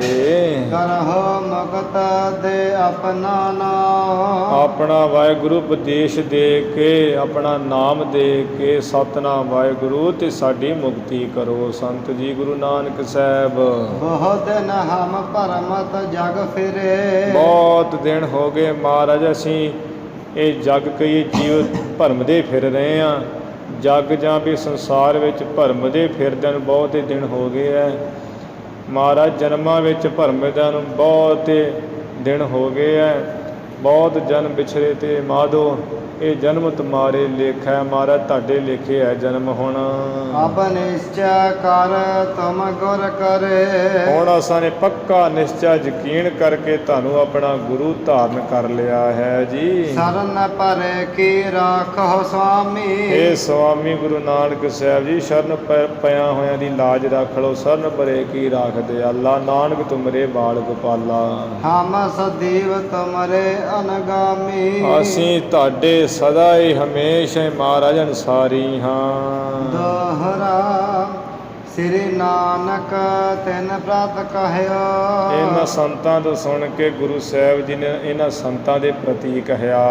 ਧਰ ਸਰਦਾ ਦਿਨ ਰਾਨਾ। ਮਹਾਰਾਜ ਕਹਿੰਦੇ ਰਾਤ ਹੋਵੇ ਦਿਨ ਹੋਵੇ ਸ਼ਰਧਾ ਧਾਰ ਕੇ ਰੱਖ ਕੇ ਵਾਹਿਗੁਰੂ ਸਿਮਰਨ ਕਰਹੁ। ਜੋ ਸਤਿਨਾਮ ਵਾਹਿਗੁਰੂ ਦਾ ਸਿਮਰਨ ਹਮੇਸ਼ਾ ਹੀ ਕਰੋ। ਰਾਤ ਹੋਵੇ ਦਿਨ ਹੋਵੇ ਕੋਈ ਟਾਈਮ ਨਹੀਂ ਰੱਖਣਾ। ਹੋਵਹੁ ਮੋਖ ਸੁਖਾਨਾ। ਜਿਸ ਕਰਕੇ ਤੁਹਾਡੀ ਬੜੀ ਸੌਖੀ ਮੁਕਤੀ ਹੋ ਜਾਏਗੀ। ਵਾਹਿਗੁਰੂ ਗੁਰ ਮੰਤਰ ਹੈ ਜਬ ਹਉਮੈ ਕੋਈ। ਜਦੋਂ ਹੰਕਾਰ ਚਲਾ ਗਿਆ ਤੇ ਮੁਕਤੀ ਆਪੇ ਹੋ ਜਾਣੀ ਹੈ। ਜਦੋਂ ਹੰਕਾਰ ਹੈ ਉਦੋਂ ਤੇ ਬਸ ਜਨਮ ਹੀ ਜਨਮ ਹੈ। ਜਦੋਂ ਹਉਮੈ ਹਉ ਵਿੱਚ ਆਇਆ ਹਉ ਵਿੱਚ ਗਿਆ ਹਉ ਵਿੱਚ ਖੱਟਿਆ ਹਉ ਵਿੱਚ ਲਾਇਆ ਹਉ ਵਿੱਚ ਦਿੱਤਾ ਹਉ ਵਿੱਚ ਗਿਆ। ਬਸ ਜੇ ਇਹ ਹਉਮੈ ਜਿੰਨਾ ਚਿਰ ਹਉ ਹਉ ਹੈ ਉਹਨਾਂ ਚਿਰ ਤੇ ਹਉਮੈ ਇਹ ਬੰਧਨਾ ਫਿਰ ਜੋਨੀ ਪਾਹੇ ਜੂਨਾਂ ਵਿੱਚ ਪਈ ਜਾਣਾ। ਮੁਕਤੀ ਹੋਣੀ ਨਹੀਂ ਹੈ। ਅਤੇ ਵਾਹਿਗੁਰੂ ਗੁਰ ਮੰਤਰ ਹੈ। ਗੁਰੂ ਪਰਮੇਸ਼ਰ ਦਾ ਜਿਹੜਾ ਵਾਹਿਗੁਰੂ ਨਾਮ ਹੈ ਇਹ ਮੰਤਰ ਹੈ। ਜਬ ਹਉਮੈ ਕੋਈ ਜਪ ਕੇ ਹੰਕਾਰ ਨਾਸ ਹੋ ਜਾਂਦਾ ਹੈ। ਜਿਸ ਕਰਕੇ ਜਨਮ ਮਿਟ ਜਾਂਦੇ ਅਤੇ ਮੁਕਤੀ ਹੋ ਜਾਂਦੀ ਸੌਖੀ ਹੀ। ਜੋ ਪਈ ਇਸ ਪ੍ਰਕਾਰ ਤਿਨ ਦੇ ਉਪਦੇਸਾ। ਇਸ ਤਰ੍ਹਾਂ ਮਹਾਰਾਜ ਉਹਨਾਂ ਸੰਤਾਂ ਨੂੰ ਉਪਦੇਸ਼ ਦੇ ਕੇ ਕੀਨ ਗਮਨ ਆਗੇ ਜਗਤ ਸਾ। ਜਗਤ ਦੇ ਮਾਲਕ ਸਤਿਗੁਰੂ ਜੀ ਨੇ ਅੱਗੇ ਚੱਲਣਾ ਕੀਤਾ। ਤਿੰਨ ਸੰਤਨ ਕਰ ਹਿਰਦੇ ਉਮੰਗਾ। ਉਹਨਾਂ ਸੰਤਾਂ ਦੇ ਹਿਰਦੇ ਵਿੱਚ ਬੜਾ ਹੀ ਉਤਸ਼ਾਹ ਚਾਅ ਕਰਕੇ ਸ੍ਰੀ ਸਤਿਗੁਰ ਕੇ ਗਮਨ ਸੰਗਾ। ਸੋਭਾ ਵਾਲੇ ਸਤਿਗੁਰੂ ਨਾਨਕ ਸਾਹਿਬ ਜੀ ਨਾਲ ਹੀ ਚੱਲ ਪਏ ਸਾਰੇ ਸੰਤ ਵੀ। ਮਾਰਗ ਬਿਖਾ ਜਾਤ ਗੁਣ ਖਾਨੀ। ਐਵੇਂ ਗੁਣਾਂ ਦੀ ਖਾਨ ਗੁਰੂ ਨਾਨਕ ਸਾਹਿਬ ਜੀ ਰਸਤੇ ਵਿੱਚ ਚੱਲੇ ਜਾਂਦੇ ਐ। ਕਹਿਣ ਲੱਗੇ ਮੁਝ ਸੋ ਅਸਬਾਨੀ। ਭਾਈ ਬਾਲਾ ਜੀ ਕਹਿੰਦੇ ਹੈ ਵੀ ਗੁਰੂ ਅੰਗਦ ਦੇਵ ਸਾਹਿਬ ਜੀ ਗੁਰੂ ਨਾਨਕ ਸਾਹਿਬ ਜੀ ਮੈਨੂੰ ਇਸ ਤਰ੍ਹਾਂ ਦੇ ਬਚਨ ਕਹਿਣ ਲੱਗੇ। ਲਾਲੋ ਹੈ ਬਹੁਮੀਤ ਹਮਾਰਾ। ਇਹ ਭਾਈ ਬਾਲਾ ਇੱਥੇ ਐਮਣਾਬਾਦ ਵਿੱਚ ਸਾਡਾ ਬਹੁਤ ਪਿਆਰਾ ਮਿੱਤਰ ਹੈ ਭਾਈ ਲਾਲੋ। ਜਲਹਾ ਮਿਲੈ ਅਬ ਤਾਹੇ ਸੰਗਾਰਾ। ਉਸ ਨੂੰ ਮਿਲਿਆ ਨੂੰ ਬਹੁਤ ਸਾਲ ਹੀ ਬੀਤ ਗਏ। ਚਲੋ ਉਸ ਨਾਲ ਜਾ ਕੇ ਮਿਲੀਏ। ਬਹੁਤ ਦਿਵਸ ਬੀਤੇ ਤਿਹ ਦੇਖੇ। ਬਹੁਤ ਦਿਨ ਭਾਵ ਸਾਲਾਂ ਬੱਧੀ ਬੀਤ ਗਏ ਭਾਈ ਲਾਲੋ ਨੂੰ ਦੇਖਿਆ। ਨਗਰ ਏਮਨਾਬਾਦ ਬਸੇਖੇ। ਜੋ ਵਿਸ਼ੇਸ਼ ਕਰਕੇ ਐਮਨਾਬਾਦ ਨਗਰ ਹੈ ਉੱਥੇ ਜਾ ਕੇ ਦੇਖੀਏ। ਕਹਿ ਬਚ ਗਮਨਤ ਗੁਰੂ ਅਗਾਰੀ। ਜਿਵੇਂ ਗੁਰੂ ਸਾਹਿਬ ਜੀ ਬਚਨ ਕਹਿੰਦੇ ਕਹਿੰਦੇ ਅੱਗੇ ਤੋਂ ਅੱਗੇ ਚੱਲੇ ਜਾਂਦੇ ਸਨ। ਹਮ ਫਕੀਰ ਸਭ ਚੱਲਹਿ ਪਿਛਾਰੀ। ਭਾਈ ਬਾਲਾ ਜੀ ਕਹਿੰਦੇ ਆ ਵੀ ਅਸੀਂ ਵੀ ਮੈਂ ਭਾਈ ਬਾਲਾ ਭਾਈ ਮਰਦਾਨਾ ਨਾਲ ਉਹ ਸਾਰੇ ਫਕੀਰ ਪਿੱਛੇ ਪਿੱਛੇ ਚੱਲੇ ਜਾਂਦੇ ਆ। ਜਿਹੜੇ ਸੰਤ ਸਨ ਉਪਦੇਸ਼ ਲੈ ਰਹੇ ਉਹ ਵੀ ਨਾਲ ਹੀ ਚੱਲ ਪਏ ਸਨ। ਮੰਦ ਮੰਦ ਗਤ ਸੁੰਦਰ ਭਾਰੀ। ਸਤਿਗੁਰੂ ਜੀ ਹੌਲੀ ਹੌਲੀ ਚਾਲ ਵਿੱਚ ਚੱਲਦੇ। ਬੜੀ ਸੁੰਦਰ ਭਾਰੀ ਚਾਲ ਹੈ ਹੌਲੀ ਹੌਲੀ ਚੱਲਣ ਦੀ। ਬਿਗਸਤ ਬੋਲਤ ਕਰਤ ਵਿਚਾਰੀ। ਮਹਾਰਾਜ ਵਿਚਾਰਾਂ ਕਰਦਿਆਂ ਫਿਰ ਥੋੜ੍ਹਾ ਥੋੜ੍ਹਾ ਨਾਲ ਹੱਸਦੇ ਵੀ ਹੈ। ਬਿਨ ਸ਼ਰਮ ਸਰਬ ਪੰਧ ਕੋ ਸ਼ੋਰੀ। ਜਿਵੇਂ ਗੁਰੂ ਅੰਗਦ ਦੇਵ ਸਾਹਿਬ ਜੀ ਸਾਰੇ ਰਸਤੇ ਨੂੰ ਛੱਡ ਕੇ ਬਿਨਾਂ ਹੀ ਥਕਾਵਟ ਦੇ ਦੀਨਾਨਾਥ ਗਏ ਤਿਹ ਠਾਰੀ। ਦੀਨਾਂ ਦੇ ਮਾਲਕ ਗੁਰੂ ਨਾਨਕ ਸਾਹਿਬ ਜੀ ਉਸ ਥਾਂ ਚਲੇ ਗਏ। ਨਗਰ ਏਮਨਾਬਾਦ ਪਹੁੰਚੇ। ਜੋ ਐਮਨਾਬਾਦ ਨਗਰ ਸੀ ਸ਼ਹਿਰ ਬੜਾ ਤਕੜਾ ਉੱਥੇ ਜਾ ਪਹੁੰਚੇ। ਬੈਠੇ ਵਹਿਰ ਸਥਲ ਪਿਖ ਉੱਚੇ। ਗੁਰੂ ਸਾਹਿਬ ਜੀ ਸ਼ਹਿਰ ਦੇ ਵਿੱਚ ਨਹੀਂ ਗਏ। ਸ਼ਹਿਰ ਦੇ ਬਾਹਰ ਹੀ ਸੋਹਣਾ ਥਾਂ ਜਿਹੜਾ ਚੰਗੀ ਥਾਂ ਵੇਖ ਕੇ ਉੱਚੀ ਜੀ ਦੇ ਉੱਥੇ ਬੈਠ ਗਏ। ਜਹਾਂ ਦਿਸ ਸੋਹਤ ਭਏ ਫਕੀਰਾ। ਜਿਹੜੇ ਨਾਲ ਸੰਤ ਫਕੀਰ ਗਏ ਸੀ ਚਾਰੇ ਤਰਫ ਹੀ ਬੈਠੇ ਹੋਏ ਉਹ ਵੀ ਬੜੇ ਸੋਭਨੀਕ ਹੁੰਦੇ ਪਏ ਸੀ। ਬੀਚ ਬਿਰਾਜਾ ਗੁਣੀ ਗਹੀਰਾ। ਗੁਣਾਂ ਦੇ ਸਮੁੰਦਰ ਮਹਾਰਾਜ ਸੰਤਾਂ ਵਿੱਚ ਬੈਠੇ ਬਹੁਤ ਬਿਰਾਜ ਰਹੇ ਸਨ ਸਜ ਰਹੇ ਸਨ। ਰੋੜਨ ਕੋ ਚੌਤਰਾ ਬਣਾਇਓ। ਉੱਥੇ ਜਾ ਕੇ ਮਹਾਰਾਜ ਜੀ ਨੇ ਜਿਹੜੇ ਰੋੜਾਂ ਦਾ ਚੌਂਤਰਾ ਥੜਾ ਜਿਹਾ ਬਣਾ ਲਿਆ। ਉੱਪਰ ਬੈਠ ਗਇਓ ਸੁਖਦਾਇਓ। ਸੁੱਖਾਂ ਨੂੰ ਦੇਣ ਵਾਲੇ ਸਤਿਗੁਰ ਜੀ ਉਹ ਚੌਂਤਰੇ ਜਿਹੜੇ ਰੋੜਿਆਂ ਦਾ ਬਣਾਇਆ ਹੋਇਆ ਚੌਂਤਰਾ ਆਸਣ ਉਹਦੇ ਉੱਪਰ ਮਹਾਰਾਜ ਬੈਠ ਗਏ। ਅਬ ਲੋ ਰੋੜੀ ਨਾਮ ਕਹਾਵੈ। ਭਾਈ ਬਾਲਾ ਜੀ ਕਹਿੰਦੇ ਹੈ ਗੁਰੂ ਅੰਗਦ ਦੇਵ ਸਾਹਿਬ ਜੀ, ਹੁਣ ਤੱਕ ਜਿਸ ਸਥਾਨ ਤੇ ਮਹਾਰਾਜ ਰੋੜਾਂ ਦੀ ਵਿਛਾਈ ਕਰਕੇ ਬੈਠੇ ਸਨ ਨਾ, ਮਹਾਰਾਜ ਉਸ ਸਥਾਨ ਨੂੰ ਹੁਣ ਤੱਕ ਰੋੜੀ ਸਾਹਿਬ ਕਰਕੇ ਉਹਦਾ ਨਾਮ ਕਿਹਾ ਜਾਂਦਾ। ਉਸ ਸਥਾਨ ਦਾ ਗੁਰੂ ਅੰਗਦ ਭਾਈ ਗੁਰਦਾਸ ਜੀ ਲਿਖਦੇ ਆ, ਰੇਤ ਅੱਕ ਹਾਰ ਕਰ ਰੋੜਾਂ ਦੀ ਗੁਰ ਕਰੀ ਵਿਛਾਈ। ਅਤੇ ਉੱਥੇ ਮਹਾਰਾਜ ਨੇ ਰੇਤ ਦਾ ਅਤੇ ਅੱਕ ਦਾ ਆਹਾਰ ਕੀਤਾ। ਐਵੇਂ ਮਹਾਰਾਜ ਰੇਤਾ ਸੀ ਉੱਥੇ ਬੜੀ ਗਰਮ, ਅੱਕ ਦਾ ਆਹਾਰ ਕੀਤਾ ਭੋਜਨ, ਅਤੇ ਰੋੜਾਂ ਦੀ ਗੁਰ ਕਰੀ ਵਿਛਾਈ। ਰੋੜਾਂ ਦੀ ਵਿਛਾਈ ਕੀਤੀ ਹੈ, ਸੋਹਣਾ ਆਸਣ, ਕੋਈ ਗਲੀਚਾ ਨਹੀਂ ਵਿਛਾਇਆ ਹੈ, ਰੋੜਾਂ ਦੀ ਵਿਛਾਈ ਕੀਤੀ ਹੈ ਅਤੇ ਐਸਾ ਤਪ ਕੀਤਾ ਹੈ। ਉੱਥੇ ਰੋੜੀ ਸਾਹਿਬ ਗੁਰਦੁਆਰਾ ਸਾਹਿਬ ਸੁਭਾਏ ਮਾਨ ਹੈ, ਐਮਨਾਬਾਦ ਦੇ ਬਾਹਰ ਹੀ ਅੱਜ ਕੱਲ੍ਹ ਵੀ। ਮਨ ਬਾਸ਼ਤ ਦਰਸ਼ਨ ਫਲ ਪਾਵਹਿ। ਜਿਸ ਸਥਾਨ ਨੂੰ ਦੇਖ ਕੇ ਭਾਈ ਬਾਲਾ ਜੀ ਕਹਿੰਦੇ ਗੁਰੂ ਅੰਗਦ ਦੇਵ ਸਾਹਿਬ ਜੀ, ਮਨ ਭਾਉਂਦੇ ਉਸ ਸਥਾਨ ਦੇ ਦਰਸ਼ਨ ਕਰਕੇ ਦੇ ਫਲ ਪਾਉਂਦੇ ਜੀਵ। ਜਿਹੜਾ ਵੀ ਸਿੱਖ ਉੱਥੇ ਜਾਂਦੇ ਆ ਉਹ ਮਨ ਭਾਉਂਦੇ ਫਲ ਪਾਉਂਦੇ ਆ ਇਸ ਸਥਾਨ ਦੇ ਦਰਸ਼ਨ ਕਰਕੇ। ਇਤ ਸ੍ਰੀ ਗੁਰ ਨਾਨਕ ਪ੍ਰਕਾਸ਼ ਗ੍ਰੰਥ ਉਤਰਾਰਧੇ। ਸੰਤਨ ਚਰਚਾ ਏਮਨ ਬਾਦ ਪਹੁੰਚਨ ਪ੍ਰਸੰਗ। ਵਰਣਨ ਨਾਮ 26ਵਾਂ ਅਧਿਆਏ। ਇੱਥੇ ਸ੍ਰੀ ਗੁਰੂ ਨਾਨਕ ਪ੍ਰਕਾਸ਼ ਗ੍ਰੰਥ ਦੇ ਅਖੀਰਲੇ ਹਿੱਸੇ ਦੇ 26 ਅਧਿਆਏ ਸਮਾਪਤ ਹੋ ਗਏ ਹੈ। ਧੰਨ ਧੰਨ ਸ੍ਰੀ ਗੁਰੂ ਗ੍ਰੰਥ ਸਾਹਿਬ ਜੀ ਮਹਾਰਾਜ। ਗੁਰੂ ਕੀ ਸੰਗਤ ਬਖਸ਼ ਲੈਣਾ ਜੀ। ਅੱਗੇ ਜਿਵੇਂ ਗੁਰੂ ਸਾਹਿਬ ਜੀ ਐਮਨਾਬਾਦ ਗਏ, ਉੱਥੇ ਗੁਰਬਾਣੀ ਦੇ ਸ਼ਬਦ ਉਚਾਰਨ ਕੀਤੇ। ਜਿਵੇਂ ਐਮਨਾਬਾਦ ਦੇ ਨਗਰ ਵਿੱਚ ਲੋਕ ਬਹੁਤ ਮਾੜੇ ਸਨ, ਸੰਤਾਂ ਫਕੀਰਾਂ ਦਾ ਸਤਿਕਾਰ ਨਹੀਂ ਸੀ ਕਰਦੇ। ਉਹਨਾਂ ਨੂੰ ਸਿੱਖਿਆ ਦੇਣ ਲਈ ਮਹਾਰਾਜ ਜੀ ਜਿਵੇਂ ਬਚਨ ਉਚਾਰੇ, ਗੁਰਬਾਣੀ ਦੇ ਸ਼ਬਦ ਆਸਾ ਰਾਗ ਵਿੱਚ ਵੀ ਜੋ ਆਉਂਦੇ ਹੈ, ਅਤੇ ਉਹਨਾਂ ਸ਼ਬਦਾਂ ਦੀ ਕਥਾ ਵਿਚਾਰ, ਉਹਨਾਂ ਪ੍ਰਸੰਗਾਂ ਦੀ ਕਥਾ ਵਿਚਾਰ ਆਪਾਂ ਕੱਲ੍ਹ ਸਰਵਣ ਕਰਾਂਗੇ। ਹੁਣ ਇੱਥੇ ਸਮਾਪਤੀ ਕਰੀਏ। ਧੰਨ ਧੰਨ ਸ੍ਰੀ ਗੁਰੂ ਗ੍ਰੰਥ ਸਾਹਿਬ ਜੀ ਮਹਾਰਾਜ। ਗੁਰੂ ਕੀ ਸੰਗਤ ਬਖਸ਼ਣਹਾਰ ਹੈ, ਬਖਸ਼ ਲੈਣਾ ਜੀ। ਭੁੱਲਾਂ ਚੁੱਕਾਂ ਦੀ ਖਿਮਾ ਵਿਚਾਰਾਂ ਦੀ ਸਮਾਪਤੀ। ਰੋੜਨ ਕੋ ਚੌਤਰਾ ਬਨਾਇਓ। ऊपर बैठ गयो सुखदायो। अब लो रोड़ी नाम कहावा। मन बांशत दर्शन फल पावह। इत श्री गुरु नानक प्रकाश ग्रंथ उतरारधे। संतन चर्चा ਏਮਨਾਬਾਦ ਪਹੁੰਚਨ ਪ੍ਰਸੰਗ। ਵਰਣਨ ਨਾਮ 26ਵਾਂ ਅਧਿਆਏ। ਵਾਹਿਗੁਰੂ ਜੀ ਕਾ ਖਾਲਸਾ, ਵਾਹਿਗੁਰੂ ਜੀ ਕੀ ਫਤਿਹ।